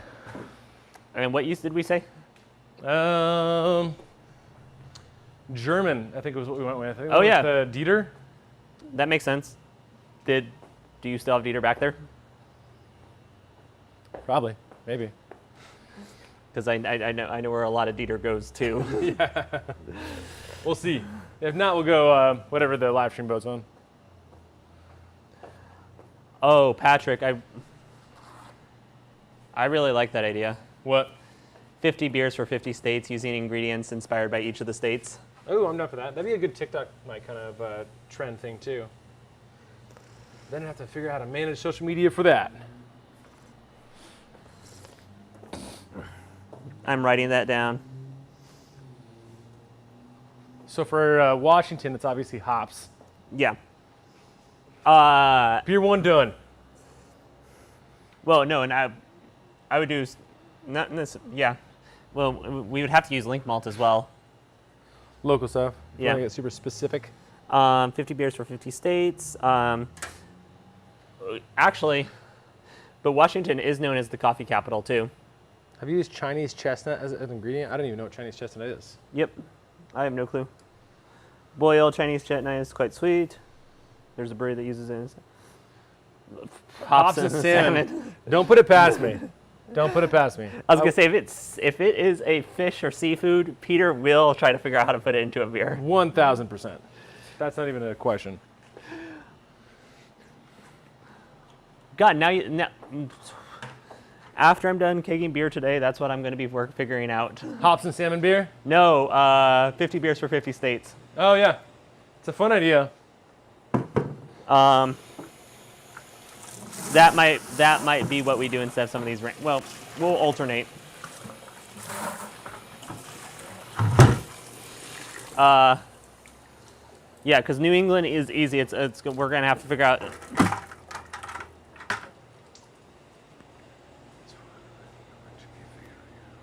Well, hey Peter, Yeah, there is going to be at least one seafood beer out of these. nice. A New England IPA with crab New England clam chowder IPA. or clam chowder. Yeah, but I was thinking something that reflects as like crab, clam chowder, that seafood there. Yeah, But also, it has to be a New England IPA because it's New England. yeah. That's the reason. New Jersey would be. Oh yeah, Patrick, what's your suggestion for West Virginia? Ingredients and stuff to kind of. We're gonna do like who gets to pick the thing for their state. Yep. PA, Scrapple, New Jersey is. Scrapple beer's been done. I'm down to do it, but it's been just Dogfish Head made a Scrapple. Did they make it good though? I don't know if I tried it. Maine for seafood as well. Yeah. Well, that would be a Maine. That would definitely be our next lobster beer. Would be a. Maine, yeah. That's what they're mainly known for. Maryland. I know that like all of the East Coast is known for their seafood.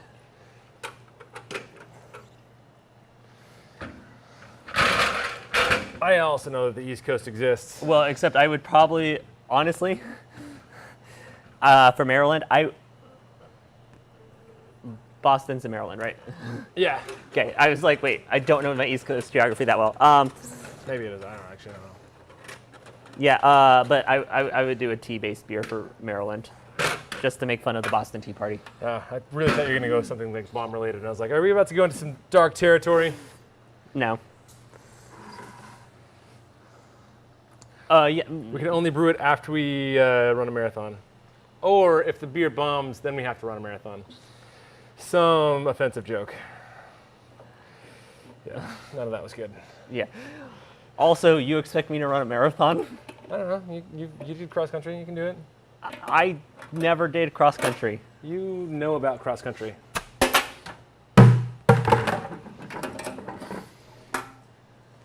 Oh, sorry. Boston's in Massachusetts, not Maine. Exactly. Thank you. My cousin would be very upset with me. I probably knew that, but my brain just wasn't on, so. Well, because in October I will be in Maryland in the DC area Oh, nice. after I go to St. Louis. Do you want me to open up this other valve to help? Yeah.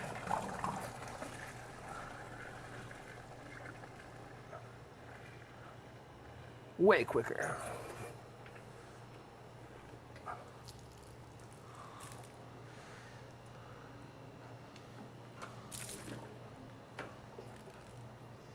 All right. Oh, Sanitized tank. absolutely, we're going to do a potato beer for Idaho. Hell yeah.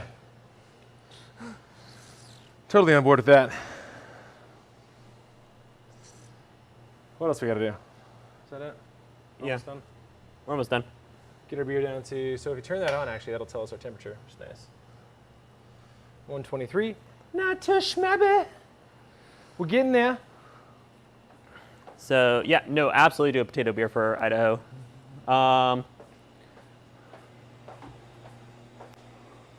Yeah, no, I got some, I'm like,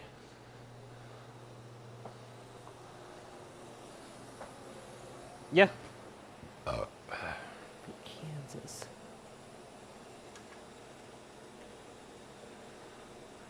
Again, I have to do a lot of research on the different states.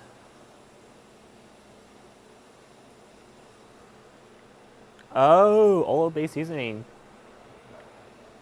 Yeah, that's a good idea.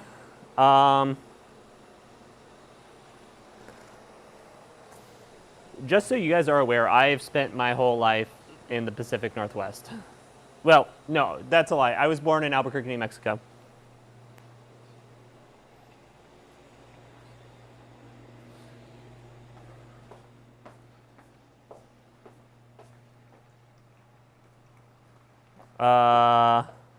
Keep the switch on, turn the button off, and it will tell the temperature with the screen light off. That's what it's doing right now. Yep. 119. New Mexico, we would do a chili beer. I am down for a chili beer. Just because in New Mexico, their idea of a chili burger is they cut green chilies and put it on top of a burger. Nice. They're just going for the heat. And Patrick, yes, that's how I ended up in good old Spokane, Washington for my whole life. Well, okay, not necessarily my whole life. I did live in Bellingham for a couple years, and I've lived a summer in Salem, Oregon. And I spend way too much time in Salem because that's where my grandparents and my brother live. He comes from witches. Ooh, sweet tea. Green. I personally like. I eat all chilies, personally, but in a beer, probably green chili. Yeah. We did when I did the enchilada beer. That's the chili that I used, and that was pretty good beer. I'm glad I brought the hops in a big bucket. It is helpful.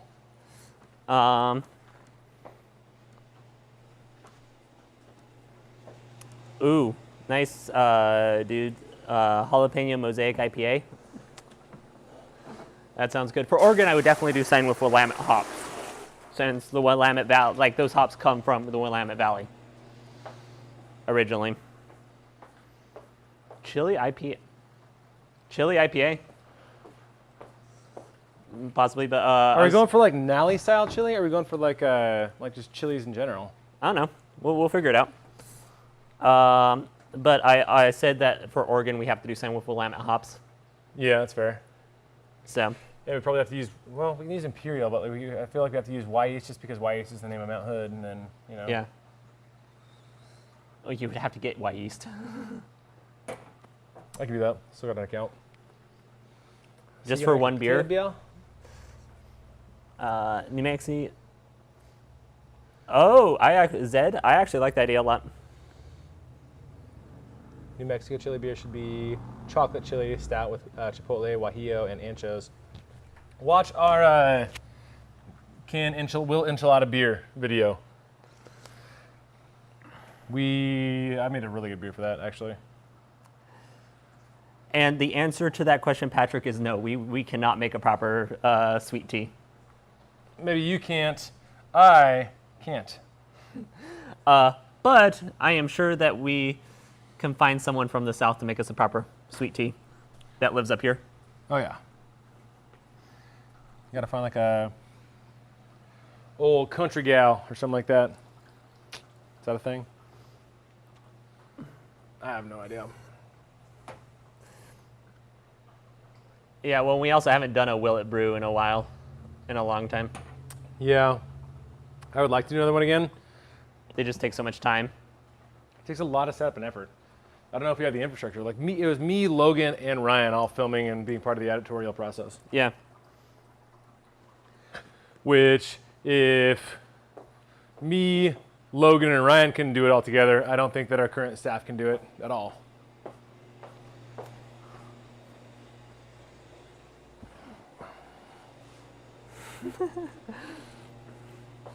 Yeah, they're agreeing that we can't make proper sweet tea. That's fair. I'll fully accept, but we will try to do our best take on a sweet tea beer. What do you eat for that? You just like you take tea and you like leave it out in the sun, right? That's sun drop. Sun tea? Is that different? Yeah. And add a lot of sugar. Yeah. It's according to Patrick, you add enough sugar to make the spoon stand straight up and down in your glass. That's about right. Yeah. But fermented. But if they do a Will It Brew, I have fully dibsed. Me and Warren have dibsed the spots. I'm down to do it. We just don't have the production team to do it right now. But when Sun Tea is fine. ... So you were wrong. We only got is fine with several dots to tell us that he's not saying all. It's something. It's a start. But yeah, no, I'm totally down. Me and Warren both said we're down to. Do it. We're down to 106. Getting there. I'm getting there.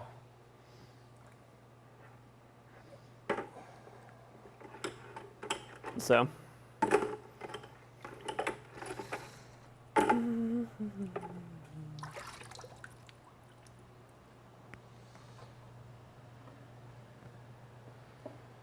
All right, closed system. Kettle thing is, sanitary.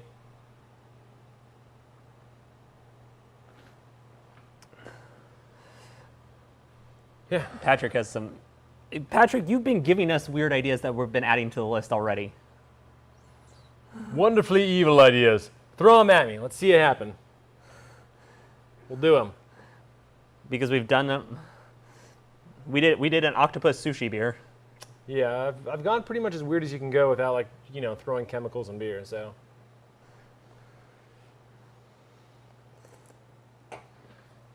What you got? Cooling the wort is indeed a headache, I guess. Nowadays, I just pitch the yeast the next day for all my batches. Yeah. We're going to get this down pretty fast. At this point, so normally what I would do is I'd be like, all right, we're going to quack this. And at this point, we're just like good to go. Throw it in here, quack it up. On this one, we'll do it the old-fashioned way. The good old-fashioned way. Which is what I do regularly. What beer are we grabbing? Whatever you want to that's not Adam Chumley. Because we still have to find time to do that video. It's true. Oktoberfest from Shane White. That name's not correct. The Shane White name. Oktoberfest from somebody. Yep. And this definitely needs to be fully rinsed. Yeah. I think a yeast packet exploded in there at one point in time. There's something that's causing aerosolized spores to grow. One of the negatives of plastic. Yep.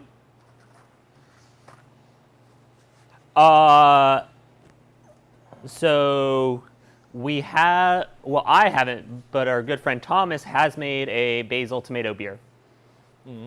That we actually had at the beer fest in Spokane. Sad that beer fest is not happening this year. Yeah. Gotta make our own beer fest. That's going to be the one of the years that they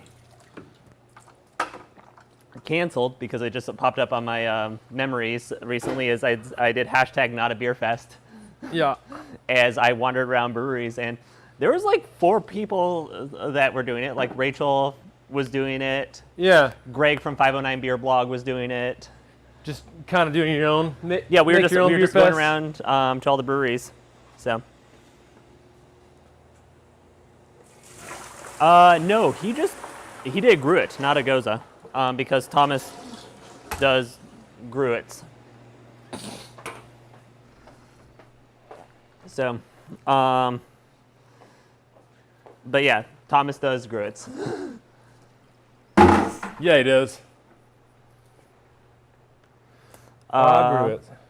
And then Wyandotte Brewery did Rocky Mountain Oyster Stout. I'd be down for that. What state do we do that one for? Good question. Colorado? Who needs vegetables when you can have testicles? See ya, dude. Dude, Subarus. Later. So it was an Oktoberfest. It already looks a little bit dark. A little muddy. Yeah, And I don't know if that's just because we've had it too long or could be. probably. Tastes or smells like extract brew. And Patrick says Rocky Mountain Oyster Stout for Colorado. This one's a little soured. Probably infected somewhere in the process. Yeah, probably a little bit. I think the base is probably fine. It probably tasted pretty good fresh out, but I think we did have it fresh, yeah, one of the bottles. could be. But yeah, no, that's definitely some tartness there. Yeah, I don't think I'm gonna finish that one. No, sorry for the whoever sent That this one. bottle. Yeah, It's not in the good sour range anymore, or at the moment. it could be us. There's a high likelihood it's us. So It's not me, it's you.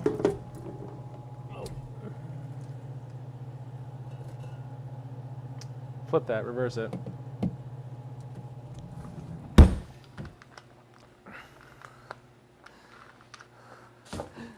also, I'm gonna call out this bottle real quick. Well, is live stream still going? Yes, it is. Okay, cool. These types of labels, they're just the envelope that you just print on. Yeah. So, tailor-made Rogan beer. Yeah. You wanna go grab my bottle opener? Only thing that would make it better is a date. Yep. And maybe an initial, so we can call out. Give a shout out. Taylor, you made a Rogan beer. And I can tell you're local because I've seen these caps here. Oh yeah. I didn't hear a big. Yeah. I heard a mini one, but you missed. That was close. No, I mean, you got it in. Exactly. It definitely went in. So I can already tell it's a little undercarved. Yep. Clarity's good though, and color's good. Yeah, that's a perfectly roasty color. Yeah. Spot on. Sorry, we got distracted. So if you want to go down the road, do lamb fries for Oklahoma. No, and that's not the Moulet Stout. I don't know who that's for. that would probably. I've been thinking about Malay stouts in general too, but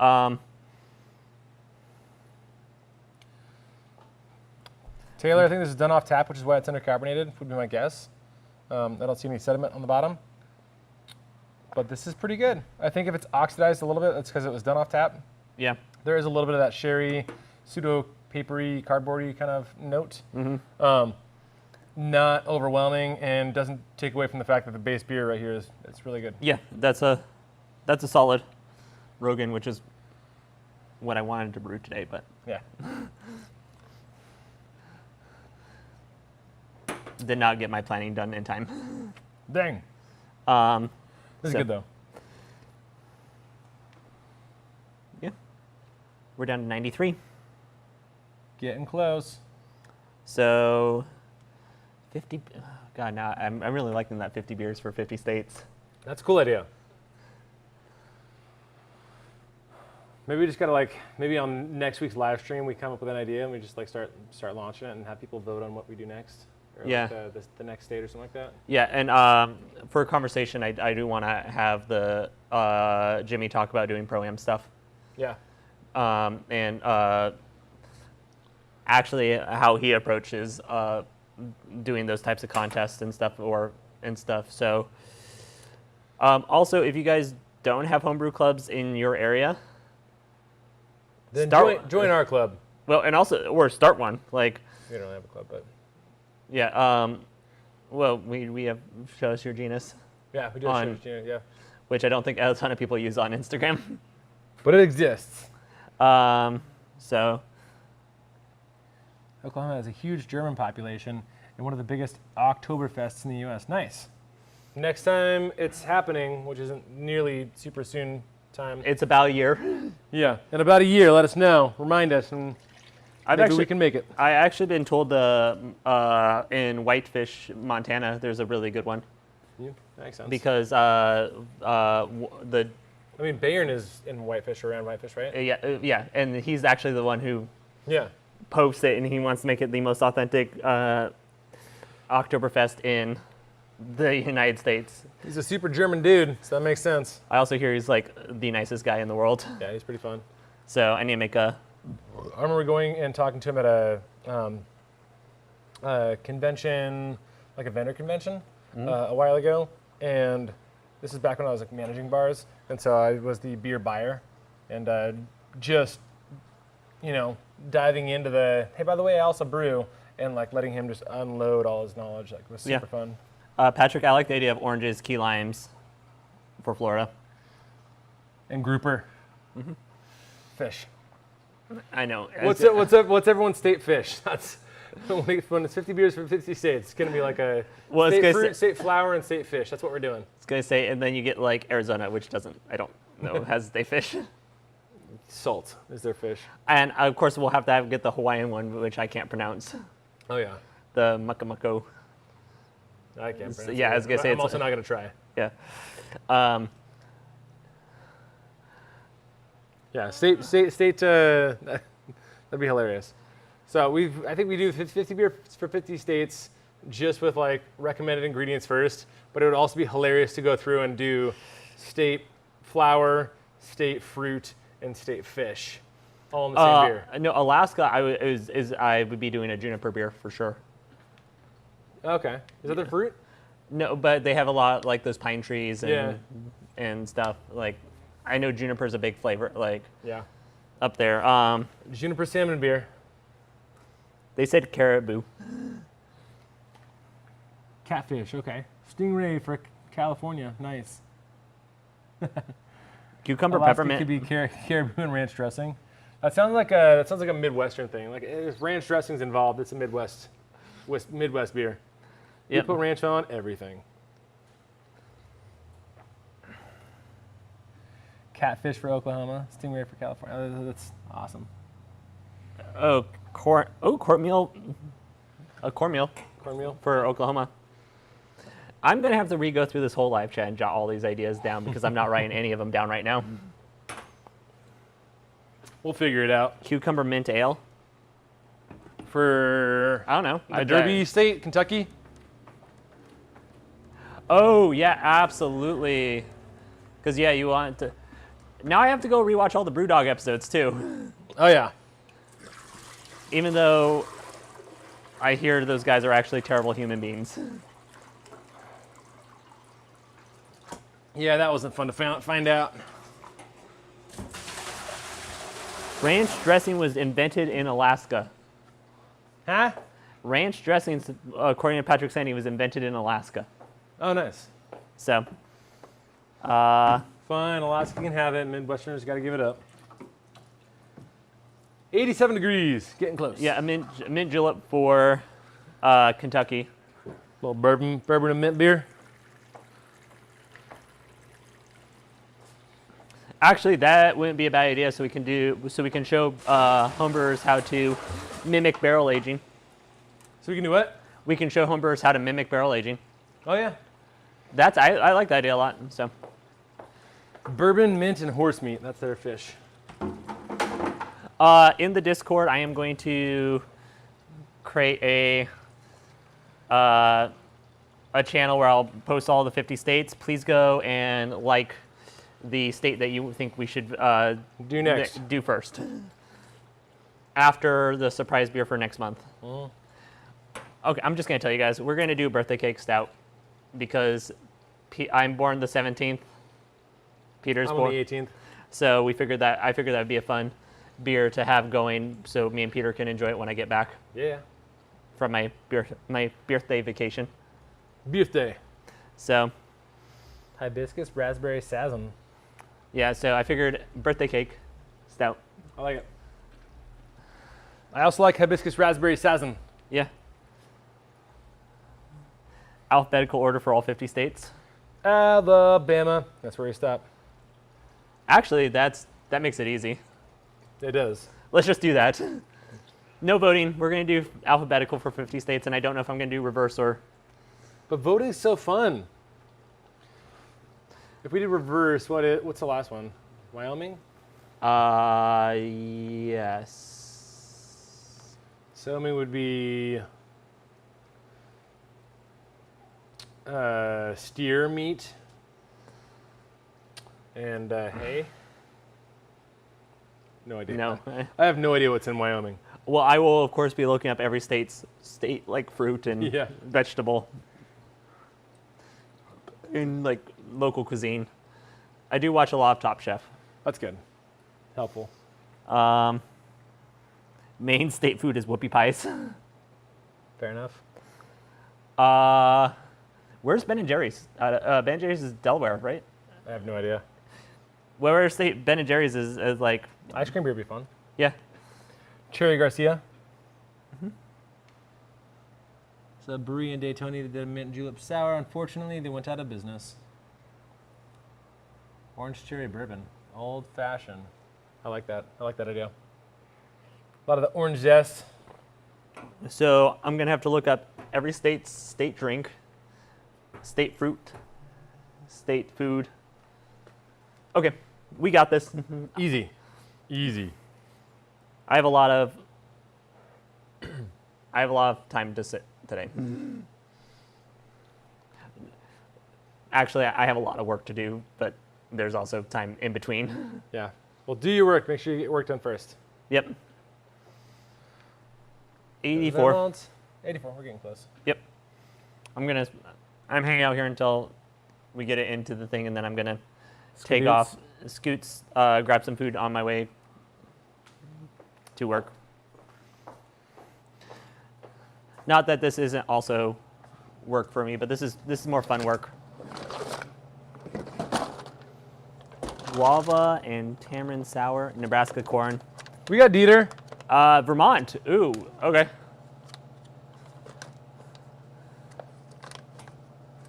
Yeah, we have Dieter. So Dustin, We also have Kaiser.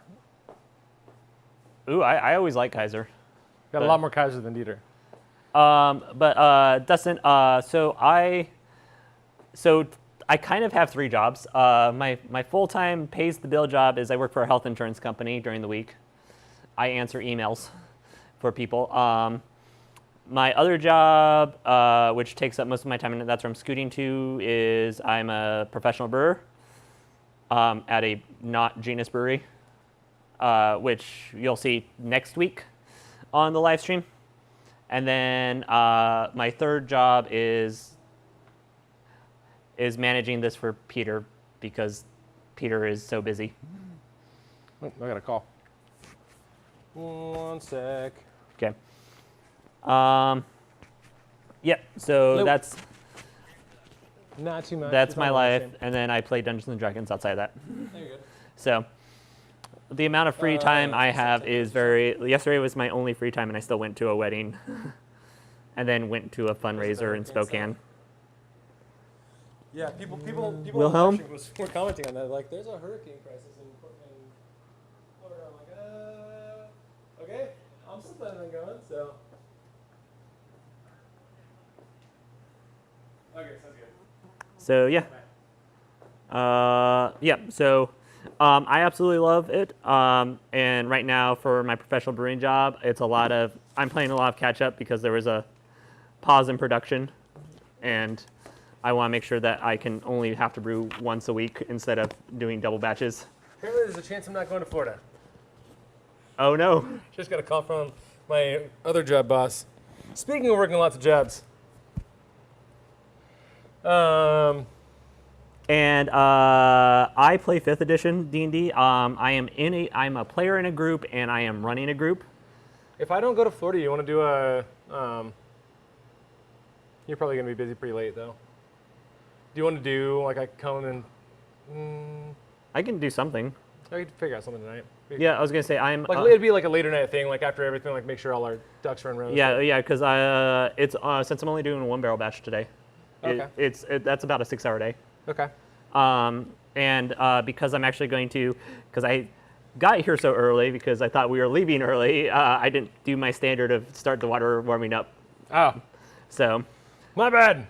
No, that's perfectly okay. I'm just gonna go. I'm gonna mill grain and cake while that happens. And, Makes sense. And then once I'm done mashing in, that's when I'm going to dry hop, so that way I'm not getting a ton of grain dust going when I dry hop. So,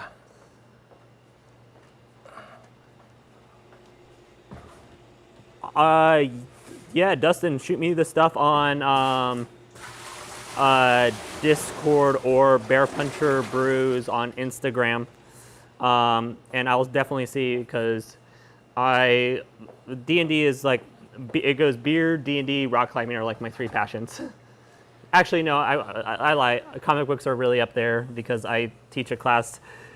Oh, that's technically my 4th job. Is 1 week during the summer I go work at summer camp and teach a class on diversity in media using comic books to talk about the issues. My 4 jobs are coaching, this place, REI Club, so videography for a real estate investment company, and media company that does side stuff like films, weddings, and other shoot stuff. Yeah. So I got 2 media side jobs and then 1 brewing side job and 1 teaching side job. You should probably text Lisa about not going to Florida. Yeah, she'll figure it out. Well, I don't know for sure. I gotta, call my boss back and figure that out. So. Set up a cam. By the way, since I already have airline tickets, if I'm not going to Florida, super chat me where I should go instead. No? No? Yeah. Huh? That was a dumb I was idea. going to say, I'm going to St. Louis and DC, so. And my good Mormon cousins have already started asking their coworkers what breweries they should take me to. Nice. So. That's small. Don't forget being a dad. Oh, shoot, I always forget that one. Yeah. That's why, that's Patrick, fun fact is that's legitimately a conversation me and Peter had this morning. Yeah. I'm a good dad, so don't Yeah. I'm not an absentee father, but also I do a lot of stuff. Yep. His kids are awesome, and I'm good at kidsing. Yes. Very good at kidsing. But also sometimes I come home and I'm super exhausted. yeah, full day. And I'm like, how do I still wow, I'm excited to hear your stories. That kind of you got to gather up the energy kind of vibe. It's a way of life, dad life. That's right. Yeah. Why do you think I grew this? I understood the assignment. That's why. Well, because he has his biological kids, and then he has his employees, which are pretty much big kids. Then I've got my employee kids. There's a lot that goes into it. Well, and hey, at least a couple of your employee kids are very self-sufficient. Yes, that's true. So I am the kid to a couple of my employees, if that makes sense. A couple of my employees I've literally told, hey, by the way, you guys need to make sure that I don't suck at this and this and this.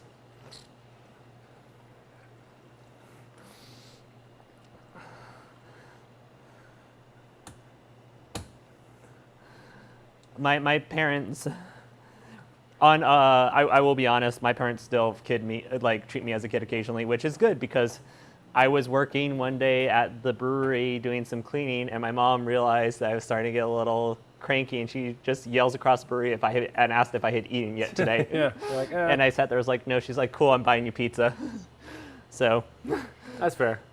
my mom loved me. Yeah, I'm in the unfortunate circumstance of having started a lot of stuff really young, and so now I'm like, I don't get to be kidded anymore. I miss it. My parents still love me and take care of me, and don't get me wrong with that, but like, Your parents also still do kid you occasionally too. I wouldn't say kid me. They do a lot for my kids. Yeah. And then they kind of just ignore when I'm being kid-ish and need to be parented, which is totally valid. Yeah, 100%. and probably fair. Oh yeah. I'm 33, so I was gonna say it's no longer their job. You married someone. I married someone. I started a business. I started a second business. I Yep. started a third business. I started a fourth business. I started a fifth business, and then now I have 3 kids and down to 3 businesses. So. And Dustin, nothing wrong with that. Like, CERN. God, I always forget that you're only a year older than I am. Yeah, people think I'm old. Like I had so my athletes. One of my assistant coach is Matt, Yeah. other Matt, and he is 2 years older than me, but he's in way better shape. And He also runs way more regularly than you do, oh yeah, absolutely. and runs longer distances. But my kids were shocked that he's older than me when I was talking about like our previous running career, like when we raced together in high school.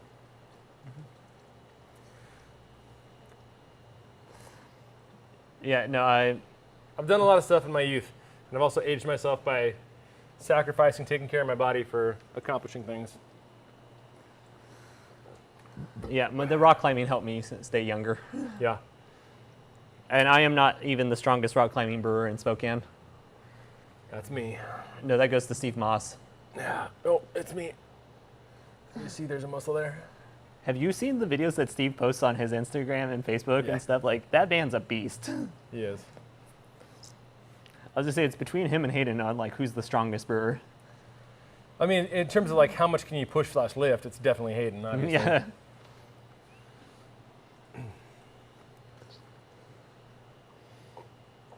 I'll make my goal to get back to be the best running brewer. Well, I think you're probably already there. No, there's probably Steve could probably beat me at running right now. Maybe. But all the rest of us, none of us run. It's true. I mean, Matt Engel used to brew. He's a brewer-ish. He can definitely beat me right now, Yeah. 100%.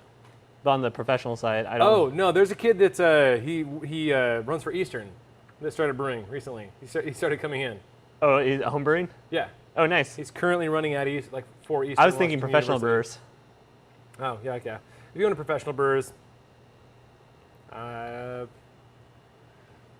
probably still close to the top, if not the top. But Yeah. I mean, like all brewers. Uh.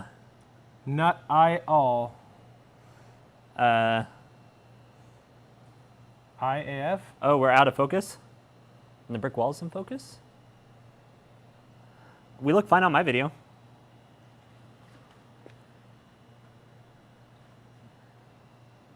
So we can focus we can do the focus setting to where that square is.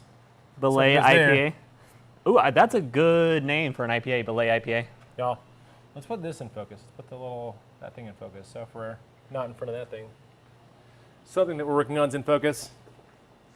We're down to 78 degrees, getting close. I might just go in at like 75 and then just plan on cooling it down in the tank, which is totally viable. Yeah. It feels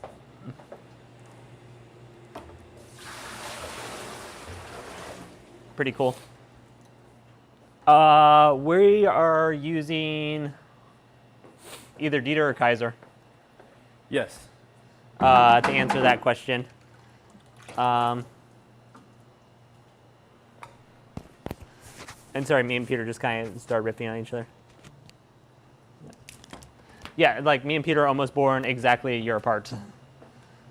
Well, born in very different parts of the country, though. Year to day. So,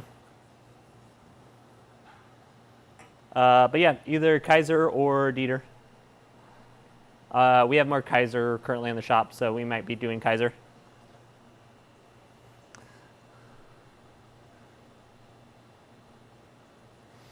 Dustin, there is me and my cousins are all. So one of my cousins and my brother are born on the same day, 6 years apart. And I think all my cousins are like, we have 3-year gaps between all of us. So, but yeah.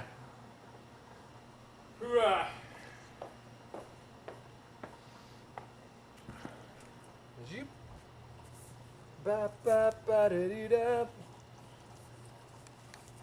Just throw it in my pocket for now. And then I was born during a natural disaster. The San Francisco earthquake of '89. Wow. You're a California kid? No, I was born in Albuquerque, but my parents are from California. Ah. So, so my dad couldn't communicate that I was born to like any of his friends because communication was out. And then my brother was born during the massive blizzard that hit the Northwest in '92. Good old Northwest blizzard of '92. I remember that one. I don't. Yeah. So, 77. All right, I'm gonna start setting this up. I think I'm just gonna set it up as a drop in.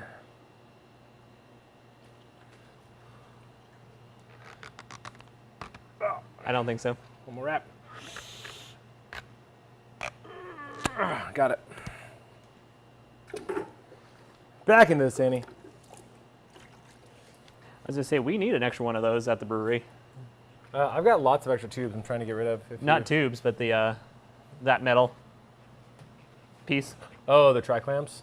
Not the piece that the tri-clamp goes on to. Yeah. The barb. Yep. The 1.5 TC to whatever size barb you need. Yep. So. All right, let's start transferring. We're a little bit over temp right now, but that's totally fine. Flow down, go boop. And now we're filling. Should we grab a gravity reading? Yes, you should. Also, that way we can show the beautiful color on stream.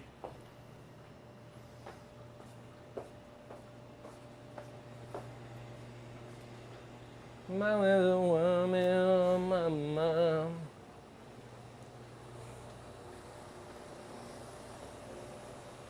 Oh yeah. I've got my hair in a sunsuit. Every suit. So. Always got one thing on my mind. On my professional scale, I actually just pump oxygen in to the beer. Here, because we're letting it naturally fall in, it's kind of oxygenating naturally itself.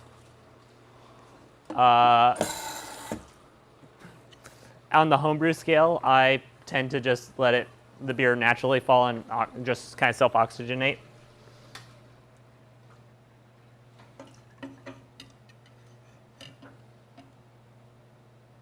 And make a mess. Turn on the pump. Yeah, that's a color. I forgot that it was at siphoning levels, and so I didn't expected it to stop, but it didn't. That's okay.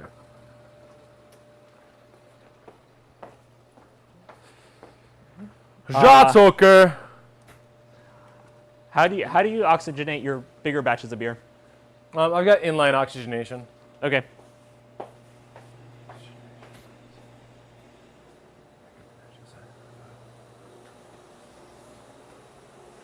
Sorry, there was a fly legitimately on my ear and it was bothering me.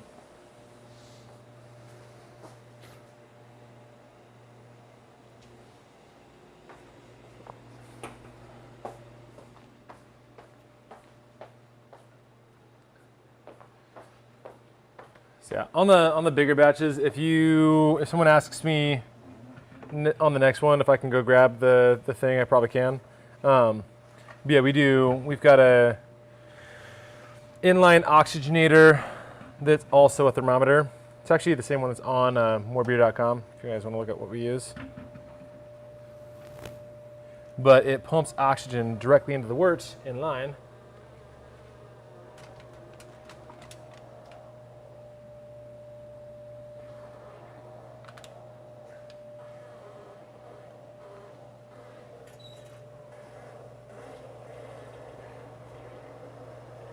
Sorry, we're ignoring the live stream 30 seconds. That might be all she wrote. Perfect. So I'm just gonna spray some Sandy around pretty much everywhere I can. And if you get a little bit of Sandy into your beer, don't worry. Star Sand specifically, I mean even Santa Clean, the other one that I was using, they are very, very food safe, do not create flavors. Star Sand specifically, the saponifier, the thing that makes it like foamy, breaks down into yeast food. So it gets eaten up, does not affect the flavor at all, which is nice. Also, Star Sand is no longer going to be making the small, Small personal? Yeah, anything below 32 ounce. Oh, wow. So that means you have Star Sand for the rest of your life. well, when I heard that, I bought a lot. Like I bought 200 bottles of 4 ounce ones and like 100 bottles each of the 8 and 16 ounce ones. Because that seemed not like something I was willing to do without for a bit. All right, so we're in there. Let's give the wort a little taste, then let's grab a gravity reading, and then we'll let it. How are we dealing with the CO2 shortage? I'm dealing great with it. I've got a lot more suppliers than most people. I don't know what my brewer's doing with it, but we seem to be fine. Yeah, you're probably fine. I mean, if worst case scenario, you can go through me. But no. Yes, it's a thing. Yes, it's difficult. That just happens to be something that I'm good at because I've got way more suppliers than a lot of people that do what I do. Mm-hmm. So it's not an issue for me. I've been able to keep my prices the exact same, and I've got a steady stream of CO2 coming in, so I'm not going to run out anytime soon. But good question. That is a thing that's happening like all around the country. And it sounds like the world. Yeah. Because Jaco said, we didn't take your gravity yet. I'm just tasting. We're going to have to sip that down a little bit. Okay, that's going to be more like a Cascadian pale ale, I think. I don't think it's super, super happy. The flavors are there. The fruity flavors are there. Yeah. Well, and again, we didn't know what the hops are, so. Those flavors are actually really nice. Like Yeah. I was going to say, they're very subtle. Yeah. So Patrick asks, on a homebrew 5-gallon scale, at what gravity should you worry about using an oxygen stone? 1065 is my normal answer to that, or above. I do use pure oxygen when I can. If I was doing this batch perfectly, I'd be putting oxygen directly into there. I just kind of also know it's going to be fine. Holy tits. Do we have a high gravity? Yeah. Is this going to be a strong beer? God, what? Yeah, it's a little on the toasty side. I might actually dilute that on purpose. Add some extra water? Yeah. Yeah. So we're seeing about 1073. Which is way higher than I think we originally predicted.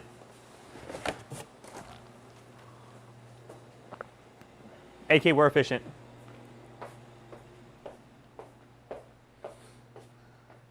We are very efficient. Very efficient. It's always a good idea, by the way, to have gallons of distilled water on hand. They're sealed, they're aseptic, obviously, so you're not risking contamination or anything like that. And then if you end up with a situation like this, you can...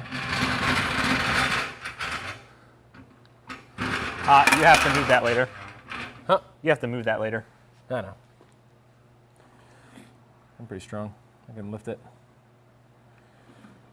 So yeah, we're adding 1 gallon. So this will give us a little bit over probably 6 gallons total. So we got a good amount still that was in there.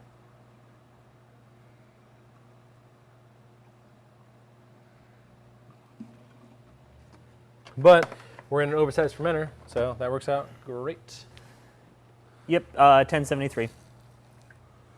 So if we were at 5 gallons and we just went up to 6 gallons, basically we just lost 20% of that, which is 0.14. So that will put us at 1.055-ish. Which is about where we wanted to be. Yeah, 1.055 to 1.058, somewhere in that range. So, and then if we ferment down to 1.012, which is kind of what we're going for, that'll put the alcohol at just under 6%. So. And Patrick, I personally like session beers personally. Like, Yeah, I want to be able to drink a lot of beer. I'd rather drink a lot of beer and not get drunk than drink a little bit of beer and get super drunk, in my mind. Yep. Given the fact that the German chocolate cake stout is like 9%. Yeah, and our beer is also like 8.5%. Yeah. And then everyone else has like, oh, nice, drinkable, easy, go-to beers. And then it's just like me and you are just like, what? Blow it out of the water. Should we do a vote or should we just go for it? Hey, chat, real quickly. I'll give you a couple minutes, but Kaiser or Dieter? Kaiser or Dieter? What yeast are we throwing in this bad boy? I think on the live stream last week we said Dieter, but don't let that assuage you. You pick what you want. Mm-hmm. And if for whatever reason 35 of you say a yeast that's not those two, then maybe we'll go with that one too. But right now, Kaiser or Dieter? You got 2 minutes ready to go. Pros and cons? Pros and cons. Okay, so Dieter is going to be a little bit more sharp, mineralic. It's going to have that crisp lager-esque kind of flavor. Kaiser is going to be a little bit bolder, fruitier. Which will go well with the hops. It's true. They're both going to ferment relatively dry, but Kaiser will feel more full. It'll feel like a nice, fluffy German beer, whereas Dieter will feel more like a sharp German lager, if that makes sense. They're both ale yeasts, by the way. So we're going to be fermenting both these hot and fast. Mostly so that way, hopefully we can drink before I go on vacation. That's the goal. Dustin says go with Kaiser. Patrick says go with Kaiser. Jiang Hakio says no hands-on experience, but if so, then Kaiser. I think we're seeing Kaiser. All right, we'll give it 1 more minute just in case a lot of people come in with the opposite answer, but it sounds like we're going Kaiser. Yeah, I was going to say,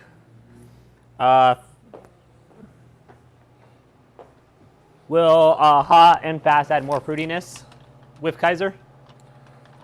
Yeah, but it'll be pretty neutral kind of regardless. Yeah, I was going to say, just that Kaiser gives a little bit of fruitiness in general. Daniel was the only Dieter. We got 1 Dieter. Okay. We got another Kaiser. I think we're going Kaiser. All right. Get those sandied real quick. And I'm actually going to sponge this. So even if it ferments a little bit warm, we can keep some of those aromatics closed in and excuse me, end up with a sharper beer. And also start naturally carbing it. Exactly. So save on some CO2. Hey, and that answers some of the questions. Spun your beers. Exactly. Especially if you have the metal fermentation vessels. I wouldn't necessarily recommend it on glass. So, just because I don't want you to have stuff explode on you.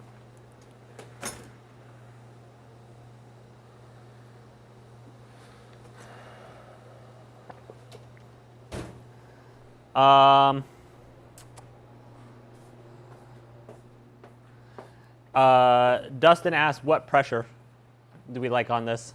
I'm going to go 15 psi. 15? Mostly because instead of a spunding valve, I'm just going to use an actual, whatever this is called, PRV. And this is set to 15 psi.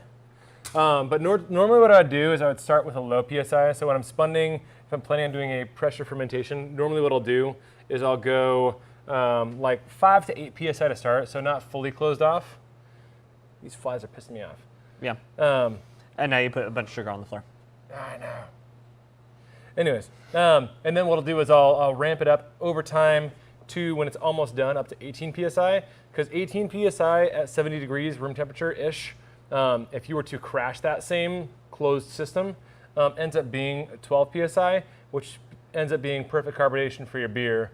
So it's kind of how I orchestrate my pressure fermentation personally.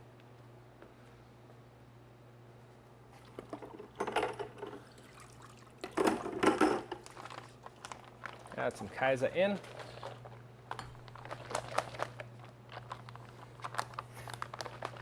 And that's the one thing actually I do recommend for all homebrewers, because I didn't do this, but now I do it all the time, is sani your yeast packets.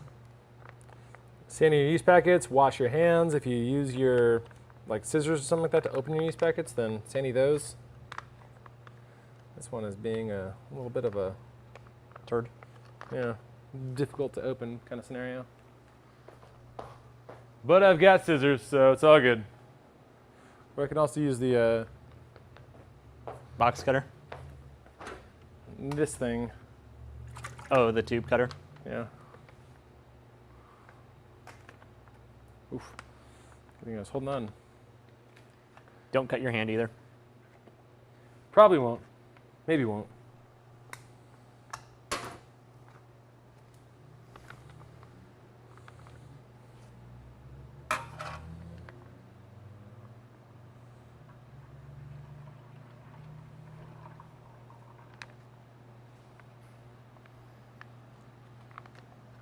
Packet number 1.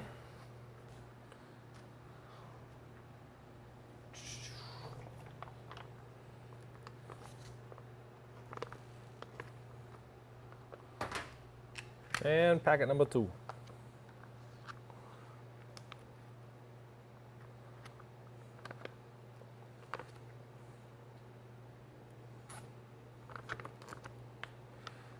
There's a smarter way to do this, I know.